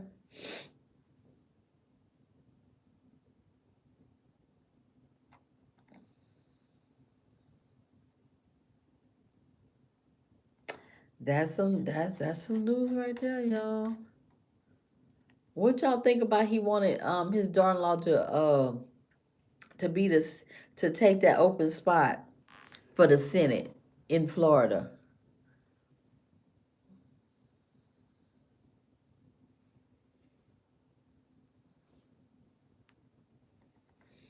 What y'all think about? I know I heard something about that, but I didn't.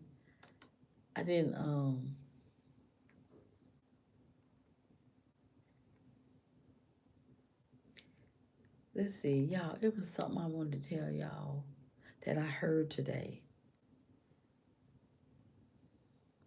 This was on CNN. That was on CNN, but I did hear it, but I didn't realize that that's who they was talking about. But that was on CNN.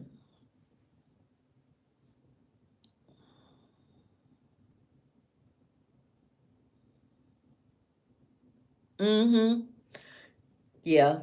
Well, he was threatening people, saying, well, the Musk, we talked about this last night, was saying that whoever had voted against the plan on Thursday, I mean, whoever had voted uh for it, if they didn't go along with it failing, they were gonna play in the primary. You know, when they go back for the primaries or the vote, whenever they up. But a lot of people's like, I gotta vote my conscience. I gotta vote my conscience. And whatever you say you gonna do, but if you are doing your job up there in DC, him threatening you or anybody threatening you, that's not gonna matter. Because if you're doing your job and your job is reflective of that, by the actions of you doing your job, you ain't gotta worry about nobody threatening you that they gonna use all their money, not all their money, but they gonna spend a lot of money to so you don't come back. You doing your job, you're not worried about that. You're not worried about it at all. At all. So yeah. So that's that. But look, I was reading today about different things like in the financial aspect. Y'all, it is so much stuff that many people have.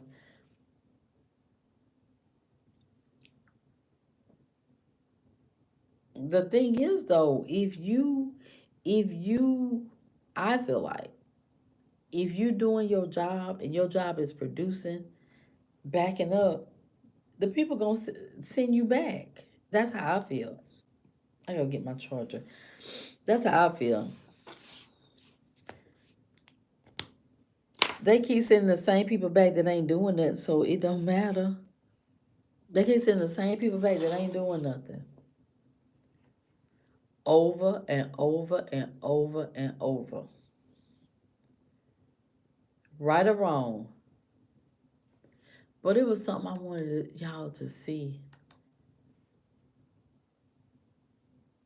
Um oh, you know what? So yeah. So we're working. Tell us how it work. How the primaries work.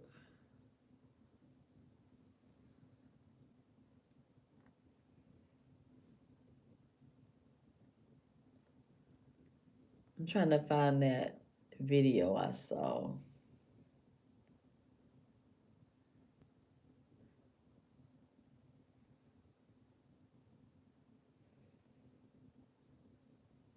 They need term limits for the Congress, the Senate, and the Supreme Court.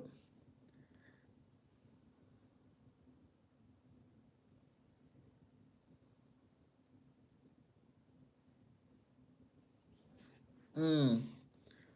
Okay.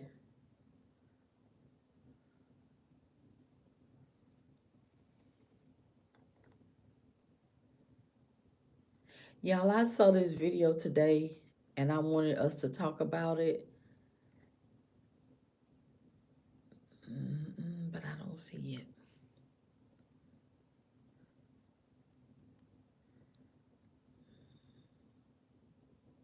Mm.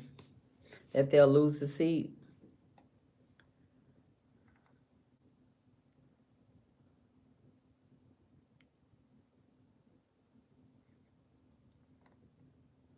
I did not see what I saw today.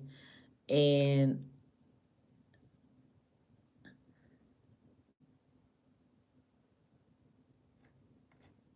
how y'all think 2025 is going to be? How y'all think it's going to be? Because what I was reading today, well, what I was listening to today, as far as financially, they were saying um, the guy, rich dad, poor dad, he was saying that, and I sent the video. Oh, you know what? Let me see if I can pull it up. Have y'all know who I'm talking about? Rich dad, poor dad.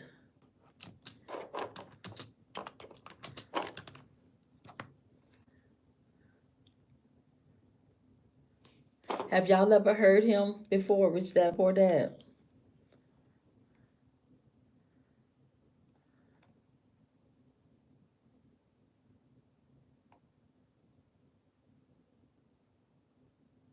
Oh, he has it on audio. Yeah, he has it's Rich Dad Poor Dad complete audio book. Robert Kiyossaki. That's his last name. Let me see. Influence and lead by example. Acknowledgments.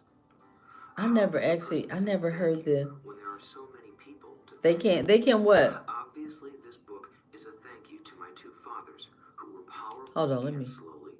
If you want to be rich, you have to learn to make money. Okay, so it's about his dad and his friend dad. His dad is the poor dad and his friend dad is the rich dad. So he's telling a story about what the rich dad taught him and what his poor dad, his actual dad, taught him. So that's what it's about. The two strong dads allowed me the luxury of observing the effects different thoughts have on one's life. I noticed that people really do shape their lives through their thoughts. For example, my poor dad always said, "I'll never be rich," and that prophecy became reality. My rich dad, on the other hand, always referred to himself as rich. He would say things like, "I'm a Can y'all rich hear man, that? and rich people don't do this." Even when he was flat broke after a major financial setback, he continued to refer to himself as a rich man. You gotta keep speaking He would it. cover himself by saying, "There is a difference between being poor and being broke. Broke is temporary, poor is eternal." My Wow. poor dad would say, "I'm not interested in money," or "Money doesn't matter." My rich dad always said, "Money is power." The power of our thoughts may never be measured or appreciated, but it became obvious to me as a young boy What was that it it? was important to be aware of my Put it in there, thoughts cause you and know I how I forgot. What is expressed it? myself. I noticed that my poor dad was poor not because of the amount of money he earned, which was significant, but because of his thoughts and actions. As a young boy having two fathers, Put it back in there. Oh,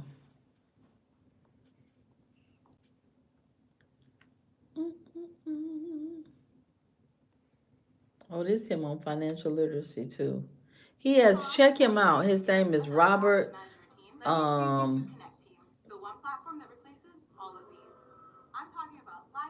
Kiyosaki, Kiyossaki. So this he has this on financial literacy. Did you put it in there? What working? Financial literacy, wealth building, and failure, the Robert, failure of education. welcome to Dad Saves America. Well, I tell you, that Dad Save America is a perfect name for my brand, too, right? That's right. Let me show him to you. I am so excited. We have talked about having you on the show for a long time. Wait, they're gonna show him. That's the interview. Our time is limited, so there's so much more that we could talk about together than we have time for. Sure. I want to start with the That's him, because you are the author. you are an icon of macro financial He done literacy. got older now. This is a very weird time, it feels like. So how do you understand what's happening in the economy and what we as parents, as homeowners, should be So thinking he, about? yeah. Well, without getting political, Donald Trump and I wrote two books together because Oh, we're he said him and concerned Donald Trump wrote two books together. I with the didn't know lack of that. financial education in our school systems. So you think about the source of it. There's no financial education in our school systems. That the people running our government are idiots. Gee, I wonder, like people say, well, the Federal Reserve Bank has either 400 or 4,000 PhDs. Would you feel differently Fellows who about has 4,000 or more, abortion like if my you poor knew dad's that life began at academic, he conception? jack about So money, the millions of and abortions they're killing over us. the last few So years then were when I see actually that, and murdered then you have babies. my Would I feel generation was differently? the first baby boom I generation, just feel and it was the like first generation I without a feel defined like benefit pension plan. Defined benefit was like, at the end of the day, the my beginning of the mother day, the middle of the day, it's still that woman's generation, they right worked for Ford or to General Motors, choose. they had a pension for That's life. how I feel. I just feel that it's her But in right to choose. Would I choose 1974, it? that changed. Maybe So we not. shifted Maybe, to maybe a not. I don't know. I would an have to IRA, see RRSP what in the Canada, conditions are. Just being or honest, 401k in I would have to Japan. see what the conditions The boomer are generation is as to kind of why I hanging out would there on the choose street that. right now. Would make that choice. So I don't know. I don't know.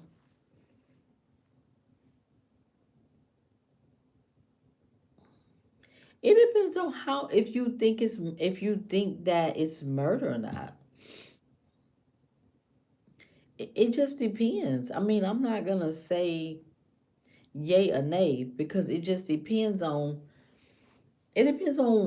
what the whole situation is. So I'm not gonna say yeah, in agreement or no, not in agreement. I'm just gonna say that it just depends on what the situation is. That's all. That's just my thought about it.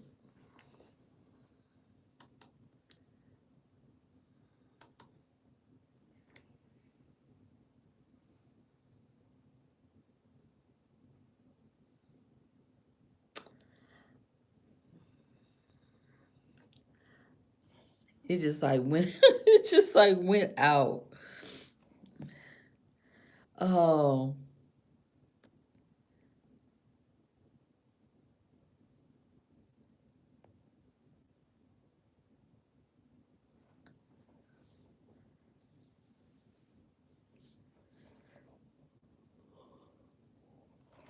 all right, y'all. I'm back now. My phone went straight dead.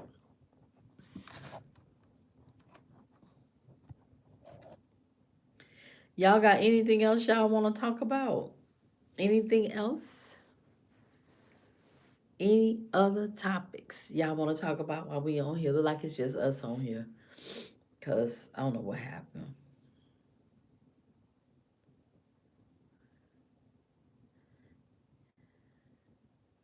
You gave big thumbs.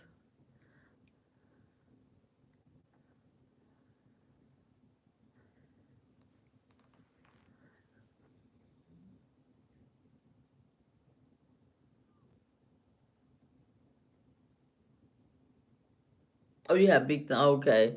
I was like, oh my goodness, it just says you out, out of there.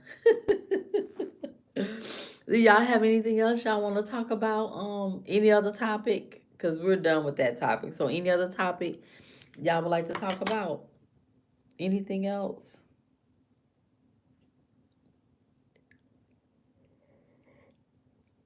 Excuse me.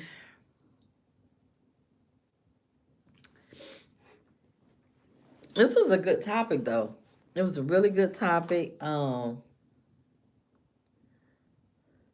my glasses. Yeah, right, right. Well, we any other topic y'all want to talk about tonight? Anything else y'all want to say? We always have good topics, though.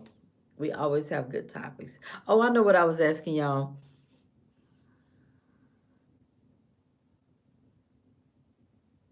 Mm-hmm. Yeah, yeah. How y'all think from what we see now, how do y'all think 2023, I mean 2023, 2025, y'all think that's going to be a year of economic progress, inflation going down?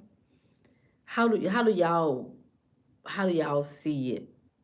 Think it might be 2025 with inflation, with all those things like that.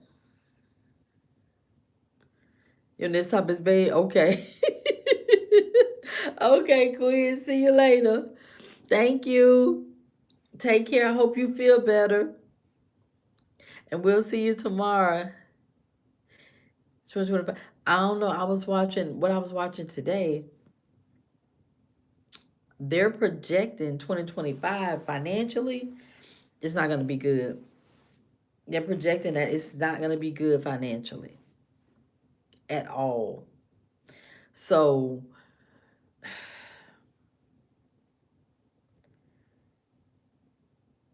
what I'm going to do, I'm, I'm trying, I ain't trying to do nothing out of my norm.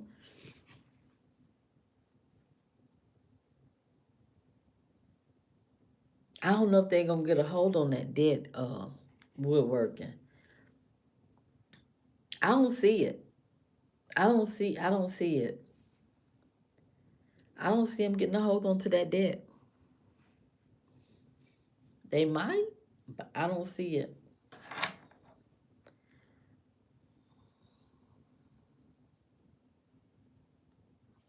Mm-hmm. That's true. That's true. But I don't know. I don't see it. Do y'all watch any of the financial channels and things like that? Y'all watch any of those?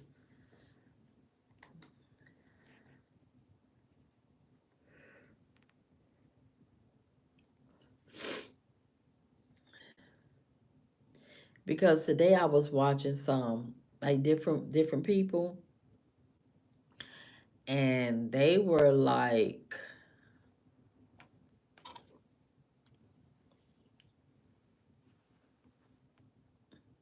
they've been talking about debt for so long, a long, long, long time.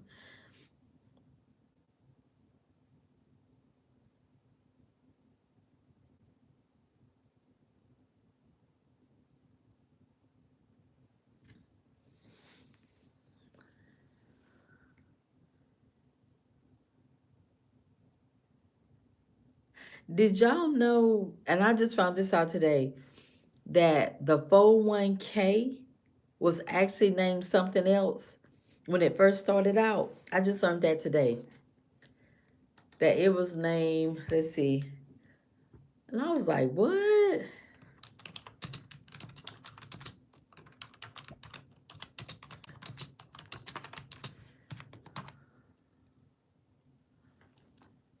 Let's see.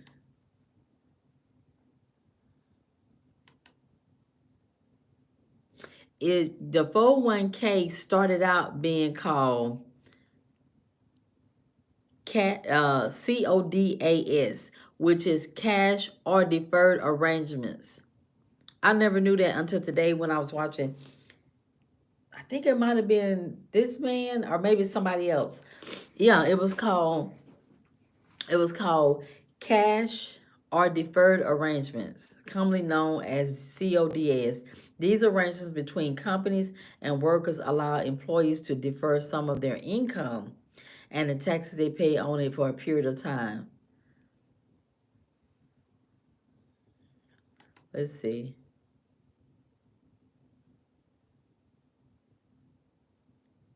In 1978, Jimmy Carter, he was president then, signed the Revenue Act of 1978. I was 8 years old then.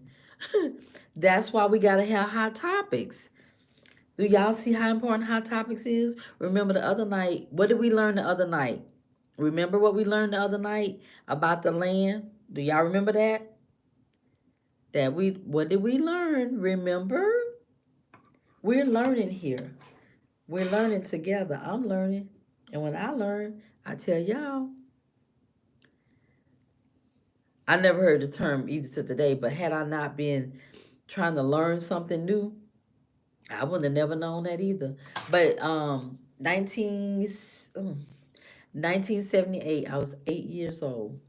President Jimmy Carter Jr., I didn't know he was a junior, signed the Revenue Act of 1978. This law amended Section 401k of the U.S. Tax Code to expand retirement plan offerings. If the phrase 401k sounds familiar, it's because this is the legislation that helped create a new type of retirement plan. Which, yeah. You know what? That's why we got to read, learn, because I never heard anybody say that it was originally called the CODS, cash or deferred arrangements. I never knew that. Never heard anybody say that at all. And let's see what you said. Would our grandparents had to work through the Great Depression and actual poverty. We are so spoiled that when we have to pay an extra dollar for American products, we aren't willing to help out. Yeah, that's true. That's true. It was something else I want to tell y'all that I found out today. I found out a lot of stuff today in oh,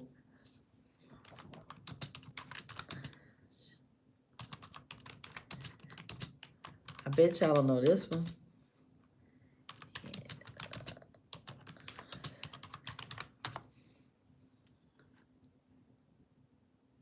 How much money has been printed in 2024? No need to look it up. I'll tell you. 5.56 billion notes for fiscal year 2024. 5.56 billion notes for fiscal year 2024. Let's see. It says annual print order, formerly yearly currency order, YOC reduction. The FY 2024 annual print order was initially projected to be 6.8 billion notes, which was reflected in the FY 2024 President's budget. Subsequently, the FBR transmitted the actual print order, which is 5.56 billion. So actually, it was cheaper than what they had projected. They projected 6.8 billion, and it would end up being 5.56. So it says, is the government printing more money? People in the media often talk about the Fed printing money. What the media usually means is not that the central bank is actually producing dollar bills, but that is increasing the nation's supply of money. For instance, it did this during the Great Recession, and during the pandemic.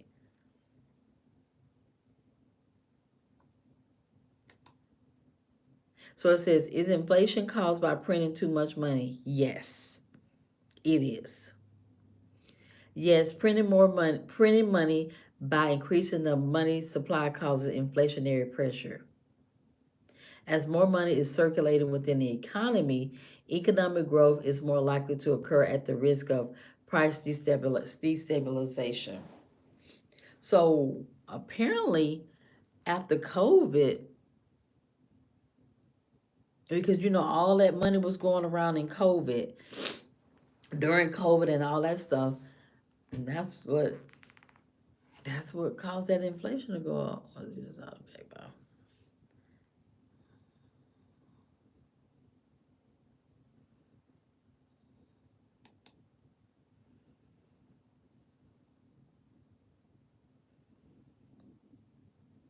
It says prior to 1971, the U.S. dollar was backed by gold. Prior to 1971, the U.S. dollar was backed by gold. Today, the dollar is backed by two things: the government's ability to generate revenue via debt or taxes, and its authority to compel economic participants to transact in dollars.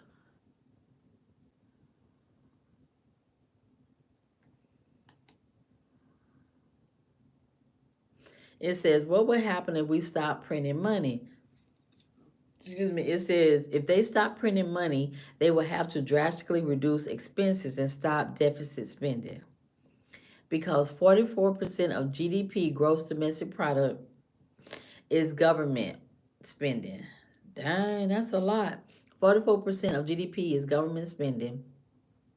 Any decrease in spending will also result in a decrease in GDP. Any significant drop in GDP will cause panic. Lord, if it's a drop, then guess what? That's wow. We're learning, y'all. We're learning. So it says, who controls the US dollar? Federal Reserve. Governing body, key people. Jerome Powell, he's the chair. Philip Jefferson is vice chair. Michael Barr is vice chair for supervision. Central Bank of United States currency, United States dollar.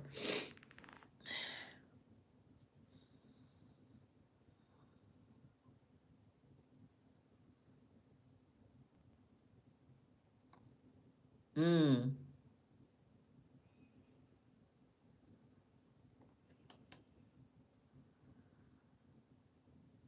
So it says, why does the government borrow money instead of printing?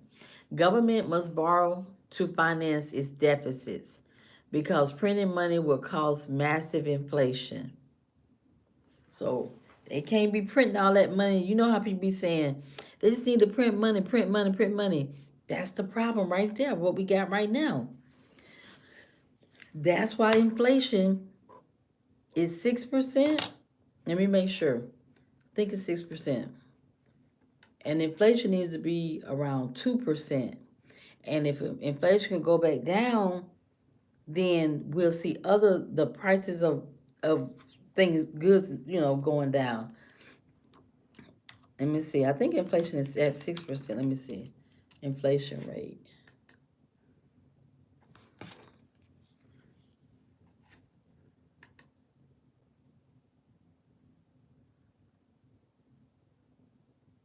It's steady going up. Okay, it's not. It's not at 6. Its U.S. inflation rate is at 2.75 compared to 2 point. It's steady going up. Last month it was 2.60. Well, it's kind of going. It's fluctuating. Cause last year it was 3.14. Last year, last month it was 2.6, and this and now it's 2.75. It said the consumer price index rose 0.2% this quarter over the 12 months to the September. Oh, that's the.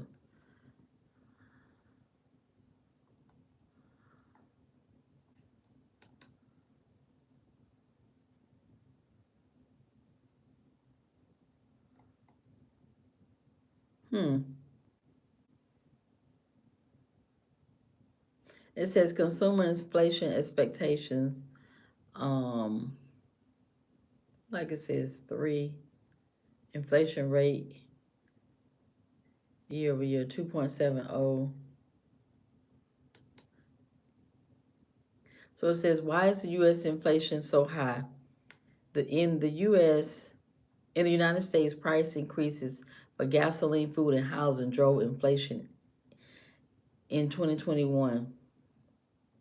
Higher energy costs caused the inflation to rise further in 2022, peaking at 9.1%, a high not seen since 19. Dang, y'all! It says higher energy costs caused the inflation to rise further. It said higher energy costs caused the inflation to rise further in 2022, peaking at 9.1%, a high not seen since 1981. Wow.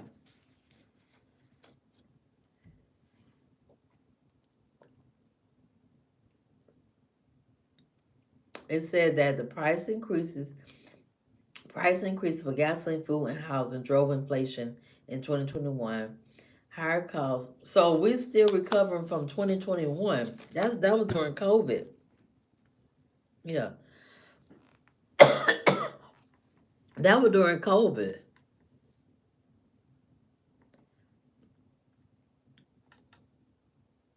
And a good inflation rate, like I said, is 2%. That's a good inflation rate. Oh, I know they said it was 6%. Let's see. Y'all want to know how much the cost of living? How much has the cost of living gone up in 2 years? Let me tell you.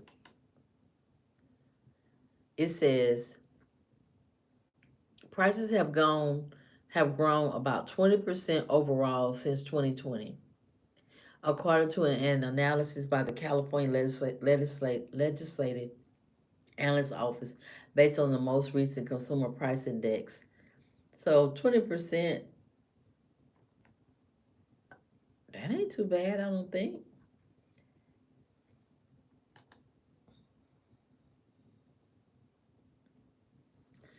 I don't think that's too bad. All right, then. Have a good one. We're working. Have a good one.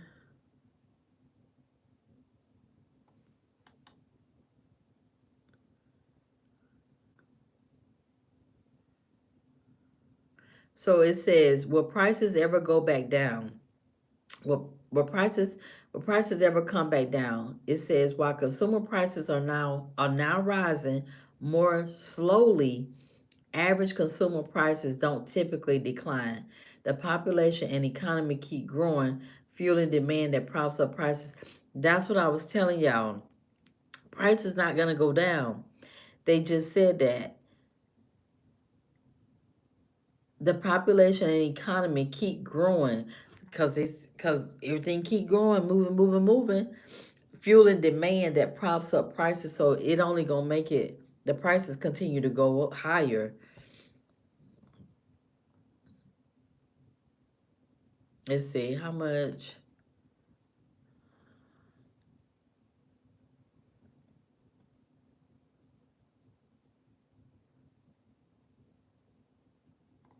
Oh, let's see what the unemployment rate is, y'all. Cause it came out. I mean, how many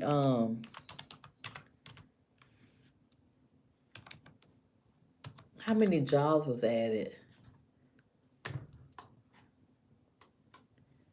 Cause you know these things are important, right? How many?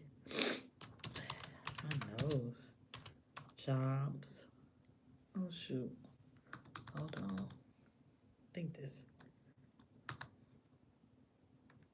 Okay. We're at it. Mm-hmm. That's true. Yep.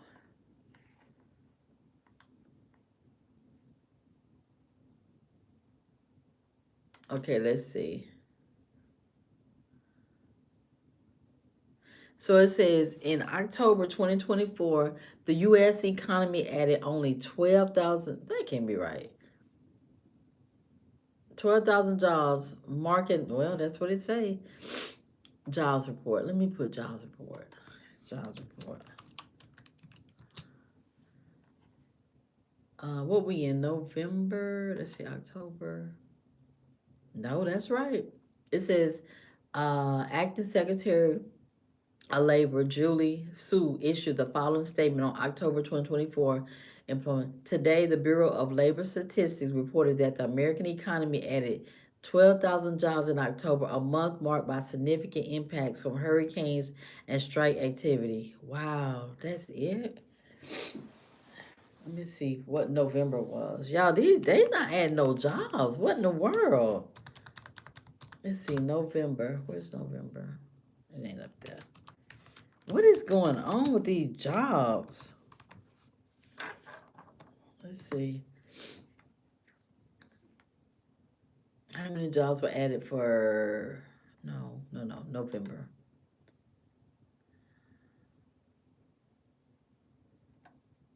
Just say 4.2%.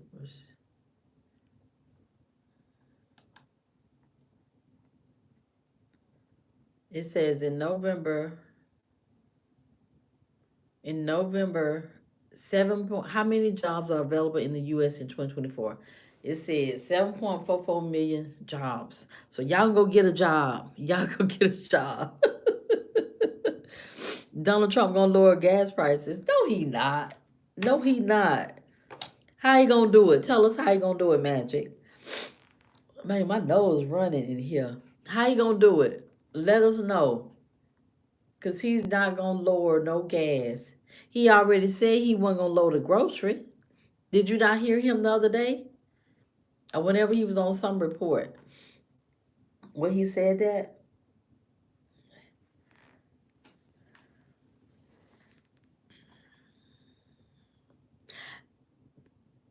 No, they already said it.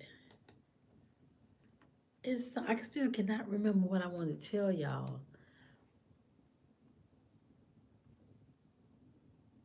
Do y'all look at? I asked y'all earlier. I don't know if y'all answered or not. Do y'all look at any financial channels, any financial news outlets, or anything like that dealing with finances?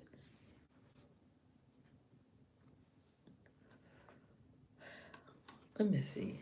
Let me see something. Let me look at the Wall Street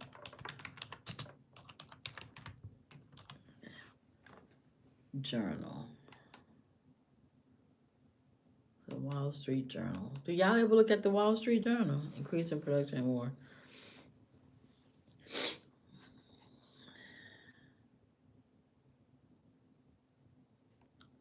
Oh wow! It says America's private prison. This is American. I mean, this the Wall Street Journal here. It says America's private prison complex gears up for Trump's deportation bonanza. Private prisons and detention services providers are getting ready to cash in. They're getting ready to get that money, baby. On to cash in on the expected largest domestic deportation operation in U.S. history. You do? Yeah, I was watching them today, and I was very like, "Oh wow, okay, I didn't know that. I didn't know that."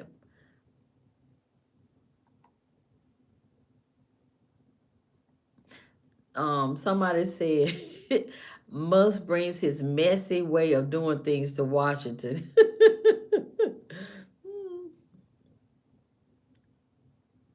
Let's see.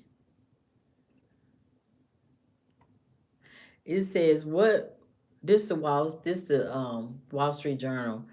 Here's what retirement on a pension looks like in America. What's retirement on a pension look like in America? Oh, you know how they want you to buy something or subscribe to something.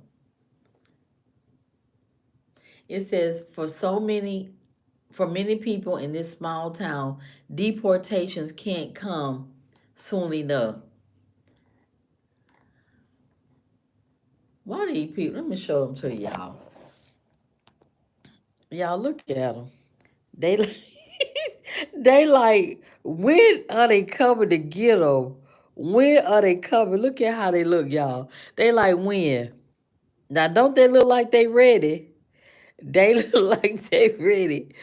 So it says for many people in this small town, deportations can't come soon enough. This in Indiana, Seymour, Indiana. Immigrants became a focal point in 2024. Some readers hope 2025 brings changes. Oh, I might not get. Oh, they want you to pay for it. Baby, them people sitting there looking like, they sitting there looking like, when are they coming to get them? When are they coming? Let's see what else they got. Wait, where is it?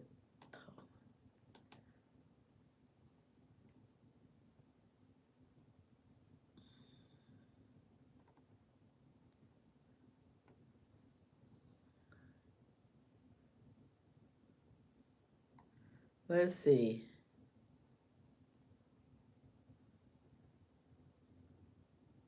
Wow, that's crazy. They they sitting up there like we waiting. When you coming? We waiting. When you coming? We been waiting ever since they came here. That's how they look. We been waiting and waiting, and ain't nobody came.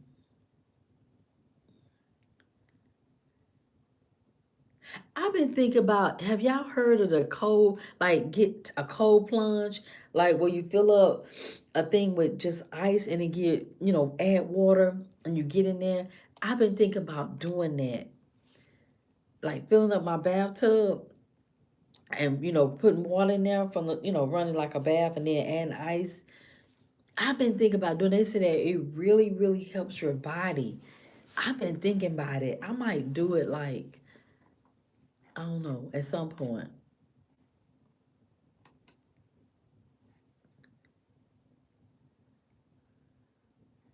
I've been thinking about doing that, and I also was thinking today about I got to really get it together.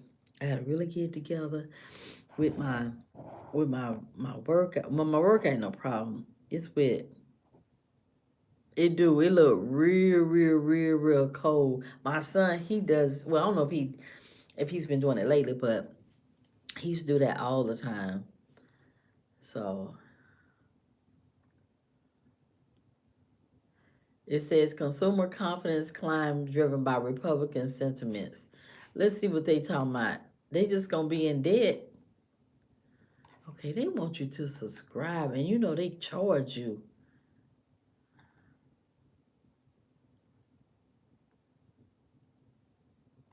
I was just trying to see what else they had.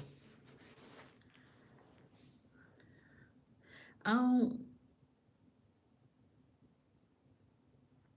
It says dollar stores are flashing us a warning sign about lower income consumers. Well, what they saying? Well, I might have to. Okay, you know what? I'm going to somebody else because I'm tired of this. They, I'm tired of this. Yeah. Okay, well, I guess. Oh, I had this up. So anyway, so that's all I got for tonight. As far as the main topic, and then all the other topics that we went on. But The topics be good. They really be good, informative, and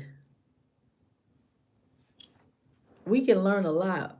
I've learned so much since I've been doing hot topics about different things depending on what the topic is. And it's like, wow, I didn't know this. I didn't know that. And just by doing hot topic. Thank you. You too, Izzy. You too. You have a good night. We'll see you tomorrow. Thank you for coming. And it's like I've been learning so much about things I had no idea about. So many things. Like the other night, we learned about the people that had those million acres of land. Um, those 10 families. And thank you. And just learning, because depending on what topic I'm gonna do, I have to go research the topic and find information on it. And I'm like, wow, I wouldn't even thought about any of this had I not been doing hot topics. And yeah, I'm like, I'm glad I'm doing hot topics because I'm learning. And I'm telling you all so you all can learn as well. But for 2025, um, I wouldn't be buying all that stuff. I wouldn't be buying a lot of stuff. I would just kind of lay low with my money, not take all those trips if you had trips planned, and just try to save your money, invest your money. I guess that's what I would do, because from what I've read so far and listened to, that it's gonna be pretty rocky financially. Financially, it's gonna be pretty rocky in I hear in these American streets. So I don't wanna I don't wanna do nothing but just lay low financially. Financially lay low, and that's it. Cause we got a whole new Congress. I mean, yeah, we got new Congress, new Senate, new president, coming in, and we know when people come in, a whole lot of changes occur. We don't know what those changes might be, how those changes going to affect us financially, and then another thing, people getting laid off, they losing their jobs like crazy, and I hate that people are losing their jobs because they say jobs is not hard. I mean, not easy to find right now, and with people losing their job. And they're not laying off a little people. I mean, a few people. They laying off. When they lay off now, they lay off a lot of people.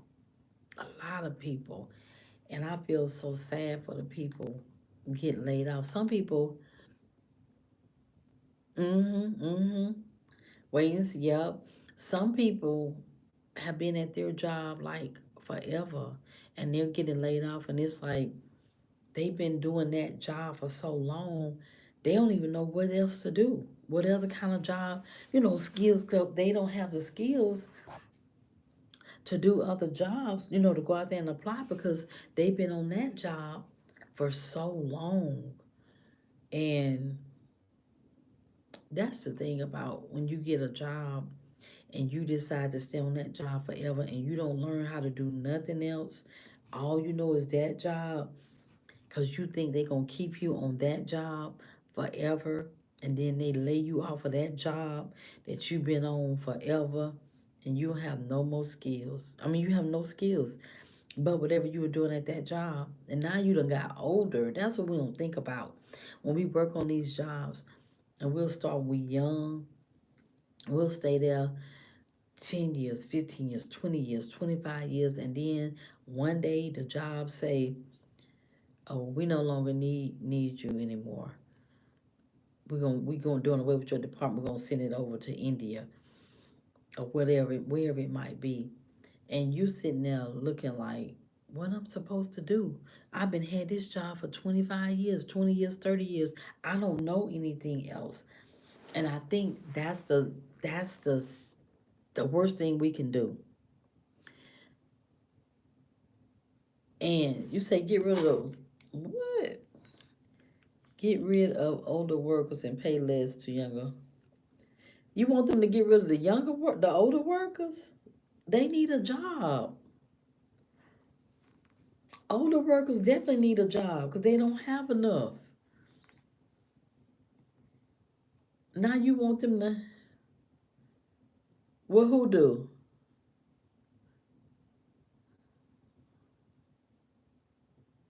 Well, who do?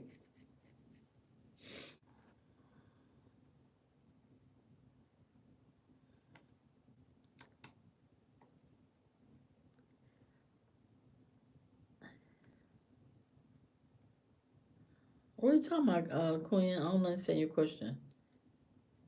So companies, they're laying people off. I mean, yeah, they're these big companies. They're laying people off. I mean, they're laying them off. They laying them off by the hundreds, and a lot of people. That's been their only job. That's been their only job, and they don't have any other skills besides the skills on that job, whatever it might be that they've been doing, and they're afraid because now they done got older. When they started that job, they was young. They probably was in their 20s, 30s. Now they in their 50s. Some of them might be in their 60s.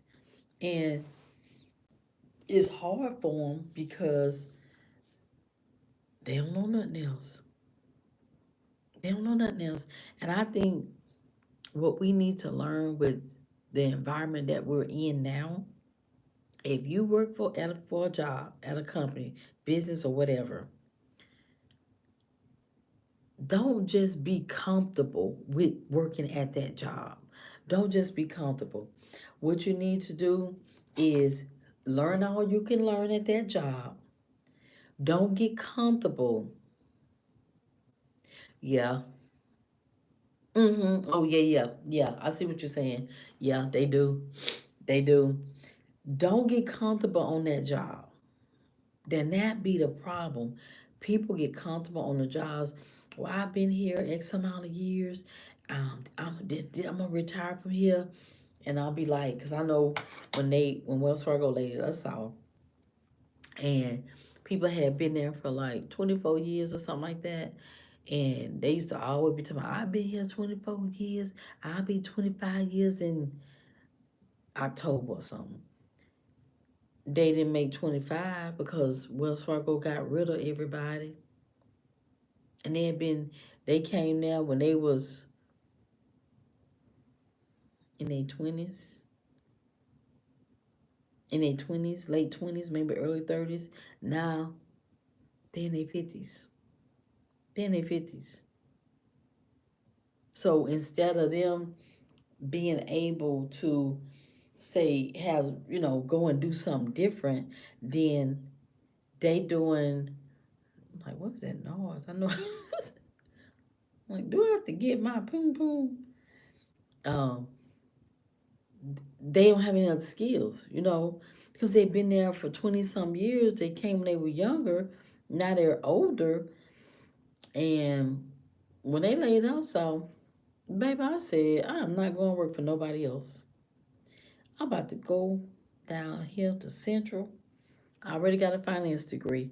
I'm about to go get my accounting degree, and I'm gonna have something that I could take care of myself as I age, and I could work from anywhere on that laptop. Well, it won't be that laptop, but on the laptop, wherever I'm at. I said I'm not going back to nobody's job. For one, I'm getting too old to keep getting laid off. And then as you age, they don't really want to hire you. They do because they feel they get in trouble for discrimination because of your age. But if they could get around that, they'll do it. They'll do it. And I was like, when they called us in that room, well, they sent an email and said that we were having a meeting at 9:45. And I told them, I said, oh, we about to go to the house.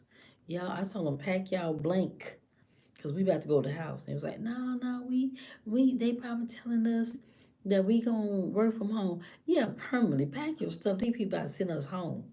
They're like, don't say that, cutie. Don't say that. Baby, I grabbed my purse and my lunch. They were like, "You can't leave yet. You got to go to the meeting." I said, "Oh." So went there and we already knew them people sent us home. I knew it. I don't know why they didn't believe it.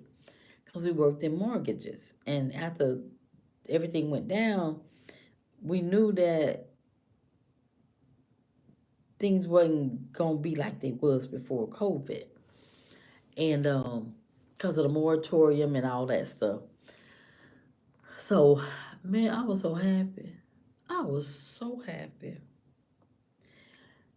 And I told myself on the way home, I had a 20, 30 minute drive, 25 minutes, something like that. I told myself, I said, you know what? I said, I was 50 years old. No, I wasn't 50. No, I wasn't no 50. I wasn't 50. 53, 54. I was 52. I was 52. And I told myself, I said, I'm not going to work nobody else's job. I'm not going to work nobody else's job. I said, I'm 52 years old. I'm getting older. I was like, because this is my second time getting laid off from the bank, working in mortgages. And I was like, the first time was after, well, that was 2010. That was, we worked for our COVID, then Barclays brought us, sent our jobs overseas to India in 2010. And that was after the housing bust and all that mess. But I was like, so this time, Wells Fargo, I said, I ain't going to work for nobody else. I said, what I'm going to do, I'm going down here. No, I'm going to get on that computer and I'm going to do my paperwork to get back in school to finish up these 7 classes for my accounting degree. I said, and I'm going to want to be study for the CPA exam, become a certified public accountant, CPA. I said, that's what I'm going to do. I said, because I need something that I can take care of myself with. And I could work from no matter where I'm at. I said, because I'm getting too old to keep getting laid off. I said, because then I go get a job at a bank again. And whatever might happen in the economy, they got to lay you off. Here I go being 55, 60, having to start all over again. I said, I ain't going back to work. I'm not going to work for nobody. And guess what? I ain't work for nobody. It's been 2 years, 4 months. Thank God that I have not had to go and get a job nowhere. Because, and see, that's the thing. You got to think about, you can't just be dependent upon a job. You can't just be dependent on a job gonna always be there. No matter, oh, I've been here. I ain't worried about nothing. I ain't worried about nothing. I've been here 10 years. I've been here 15 years, 20 years. They'll let them go before they let me go. They'll let all y'all go. A job used to be mean something. It ain't like that no more. It ain't like that no more. Because you used to have retirement and all that stuff. They done took the retirement. These jobs don't have retirement no more. They halfway got benefits now. Halfway. So I was like, I'm not gonna do that. I'm gonna figure this thing out for myself instead of waiting on somebody's job to figure it out for me. And then when times get tight on their budget, they get rid of me. Then I got older. I said, no, I ain't gonna do that. I'm not gonna do that. And the thing is, you gotta figure your own way out. You gotta figure your own way out. We can't keep waiting on the government to figure out stuff out for us or give us some stuff. We can't wait on these jobs to see our value in keeping us on the job or paying us what we feel we deserve. No, you got to figure that thing out for yourself because a job is never going to see going to see you for what you really are worth. Period. Um, 2 years. No, no, no, no. I'm sorry. A year. A year and a half. A year and a half. And then another thing, the freedom. The freedom that you have when you figuring out, like, when you get in a place to where you don't have to worry about showing up at nobody's job, you make your own, you figure things out, you making your own schedule, the freedom that you feel, the freedom that you have. When I tell you, if you ever get it, if you ever get freedom, you will never ever want to go back to a job. You will never want to go back to a job. If you ever get freedom and figure out, like, how you can not have to go report to nobody job, and you can figure out, come up with, be an entrepreneur or whatever it might be, to where you can take care of yourself, if not better than you did when you had a job, and you'll see the freedom of just being able to just get up when you want to, just move when you want to, whatever you want to do. Is so freeing to not to have to be stressed on a job. It's so refreshing to where if you wake up late, oh my God, I'm late. Oh gosh, I can't be late again. I can't be late. No stress. No stress. And it's just amazing that I'm so glad I got laid off. I was so glad to be laid off. I was so I was the only one good to be laid off. I was so glad to be laid off because I was just like, I was over that job. Everybody was, well, I'm gonna speak myself. I was over that job. I had been there 9 years, and it was an easy job. It was good, but I was like, hey, they don't want me, and that's cool. I don't want them. Give me all my stuff, all my severance. But I just said I can't do another job with getting older, and the possibility of being laid off again, and then having to start all over trying to find a job and all of that. It's a lot. It takes so much out of you trying to find a job, going on interviews, then you don't get the job. You think you might get the job, and then they see that email they get to everybody. We went with someone that closely matched the job description. That email, and I just said, at this point in my life, nah, I'm not gonna do that. I'm gonna go figure this other thing out. And once you figure out like what's best for you, you're going to do everything within your power to where you can keep that life that you're creating, to where you don't have to go back and work at nobody's job. Yep. To where you don't have to go back and work at nobody's job, because when it's raining, you ain't got to go. When it's raining, when it's snowing, when it's foggy, when it's icy, you ain't got to worry about that, because you ain't got to go report nobody's job. You are free to do whatever you want to do on your own time. But once you get freedom from not having to go to a job, and you creating your own stuff, it's so rewarding. It is so rewarding to be able to just be free. I said, Lord, I know what the slaves felt like when they found out they was free. I could understand the pure weight just lifted, to just be free, just being able to breathe without stress. Because when you working, then don't forget them co-workers you work with. Don't forget them.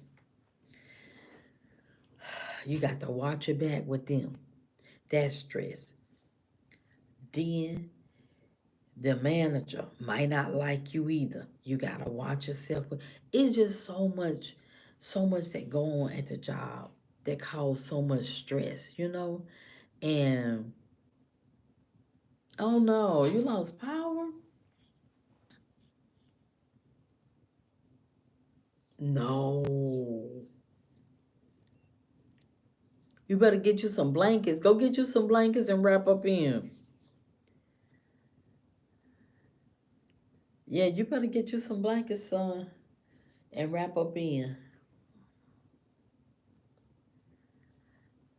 But yeah, so I ain't, but thank God everything been good. I ain't got to had to go apply for no job at all. Y'all make sure y'all go over there and watch videos, please. Make sure y'all like, share, and comment on the videos, please. I appreciate that. What topic y'all want to hear tomorrow? Because we getting ready to wrap it up. What topic y'all want to hear tomorrow? Tomorrow's Sunday, right? Yeah. What topic y'all would like to hear on tomorrow? Y'all, I gotta charge my computer.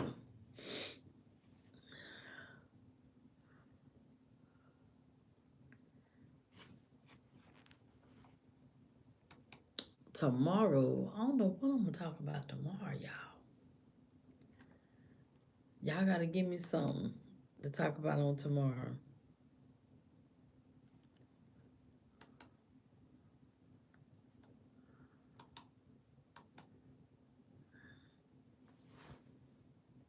Christmas is in how many days? I have not put up my tree, y'all. I have not put up my tree.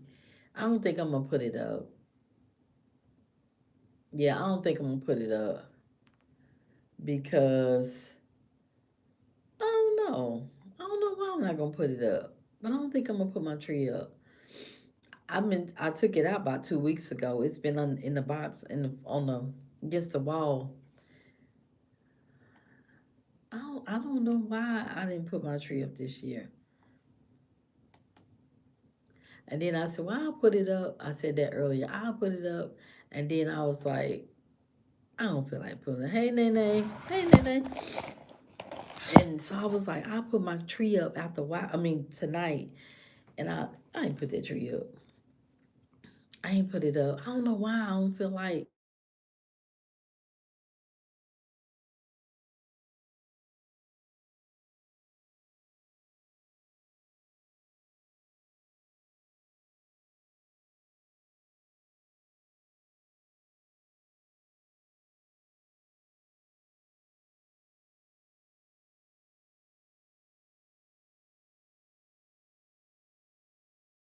Okay, y'all hear me? Because he was calling me. Y'all hear me? It's still in there. It's in there in the living room. On the against the wall. I don't know. I don't know what happened. I just I don't know. I just wasn't in the mood, I guess, to put one up. And because normally I put my tree up every year. But this year I was like, and then I said, well, I'll put it up. And then I was like, Christmas is Wednesday. Then you gotta take it down the next week. And I was like, well, I was like, I guess I won't. I was like, I guess I won't. But I still might do it tomorrow, y'all. I don't know. I don't know. I might do it tomorrow. And I might not. I don't know. But y'all, so tonight was a good topic. I enjoyed our discussion tonight on our original topic. And we had about four different ones, 4 different topics. So I enjoy each one of the topics as well. And do y'all have anything else to say tonight? Do y'all have anything else to say? Any comments, anything like that? Any topic you all would like to hear tomorrow? Anything y'all want to hear tomorrow? Any suggestions? Anything like that? Is so any suggestions or anything? Yeah. Well, Jordan.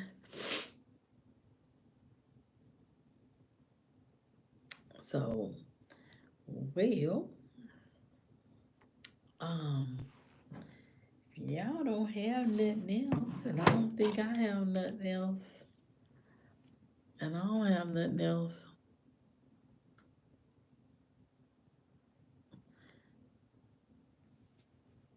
cause I don't. And so tomorrow we'll have hot topic. Tomorrow,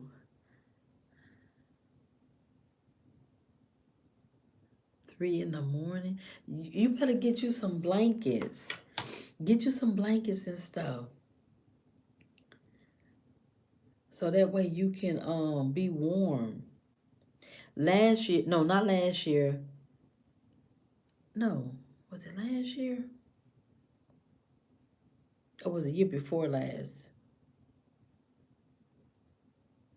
It might have been a year before last. Christmas, the power went out. It went out at, where did it go out? It went out at my son's house first. He lived like 35 minutes away. So they all came here. Then my power went out. Then we had to, so then they packed up and went. So then the power came back on at their house. So I still didn't have any power. So, and it was cold. It was, I think that was the coldest Christmas we had in years. I mean, years. But they said what happened, the power company Duke Energy cut the power off. They cut the power off because they say that, I guess there was so many people using power because it was so cold. There was so many people using power, and they was trying to conserve on the power, and they cut people power off, and it was off like it was hours that the power was off that year. Really? Oh, 5 days. That was in the summertime, right? Ooh, I know. Because let me tell you, um, I was in Hurricane Katrina in Mississippi. Let me tell you something. It was so hot. It was in August 29th.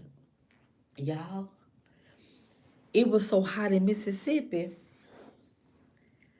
I would pray for nighttime to come because the power went. Katrina came through there Monday morning about 8 o'clock that morning because my cousin, we had left New Orleans and we had went to Mississippi by my auntie house.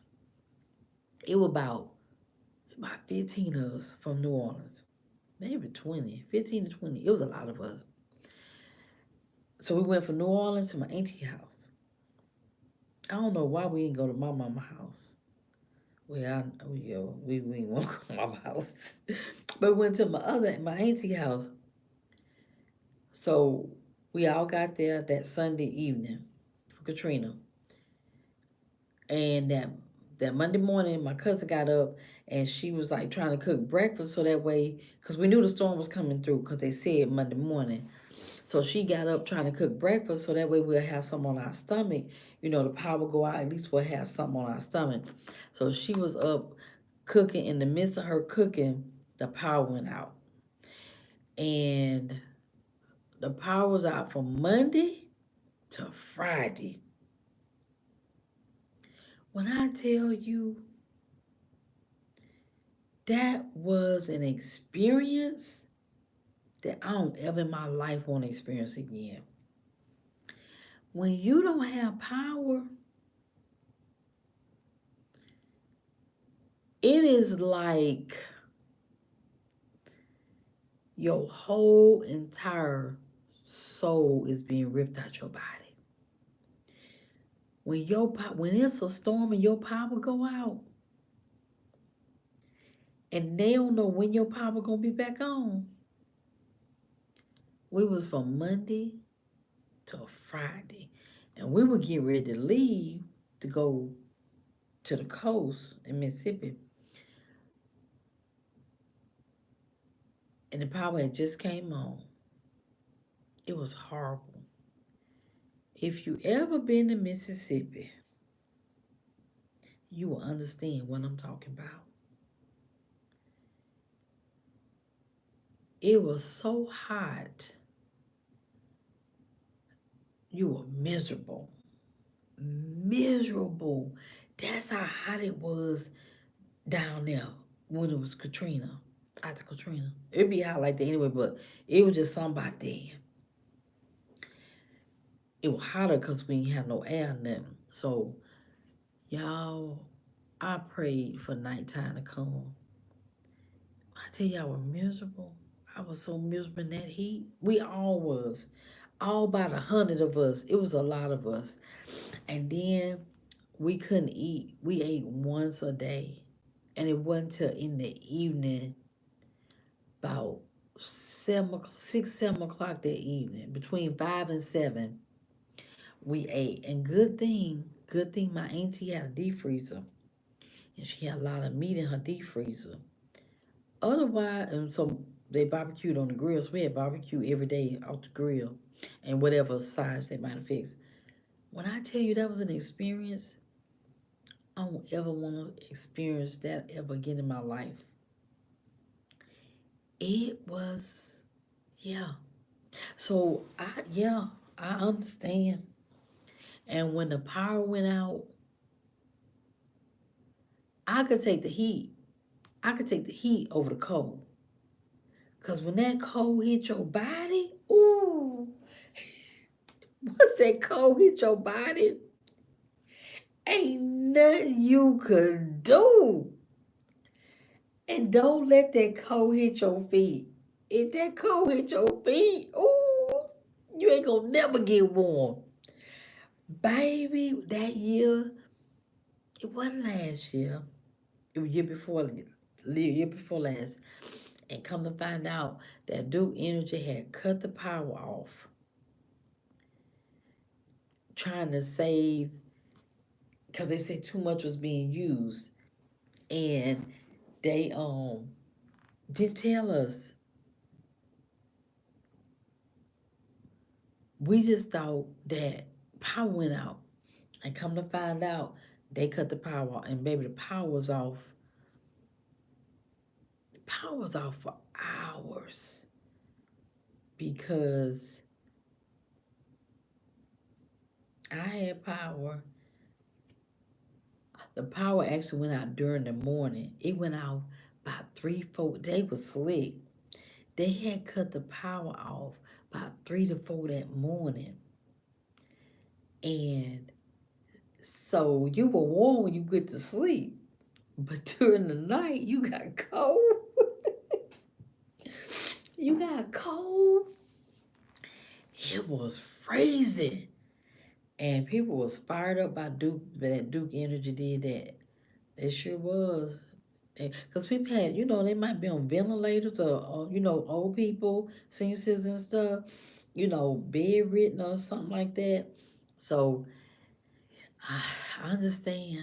I, I understand completely when that heat go out and it's already cold outside. Whoo, ain't no joke.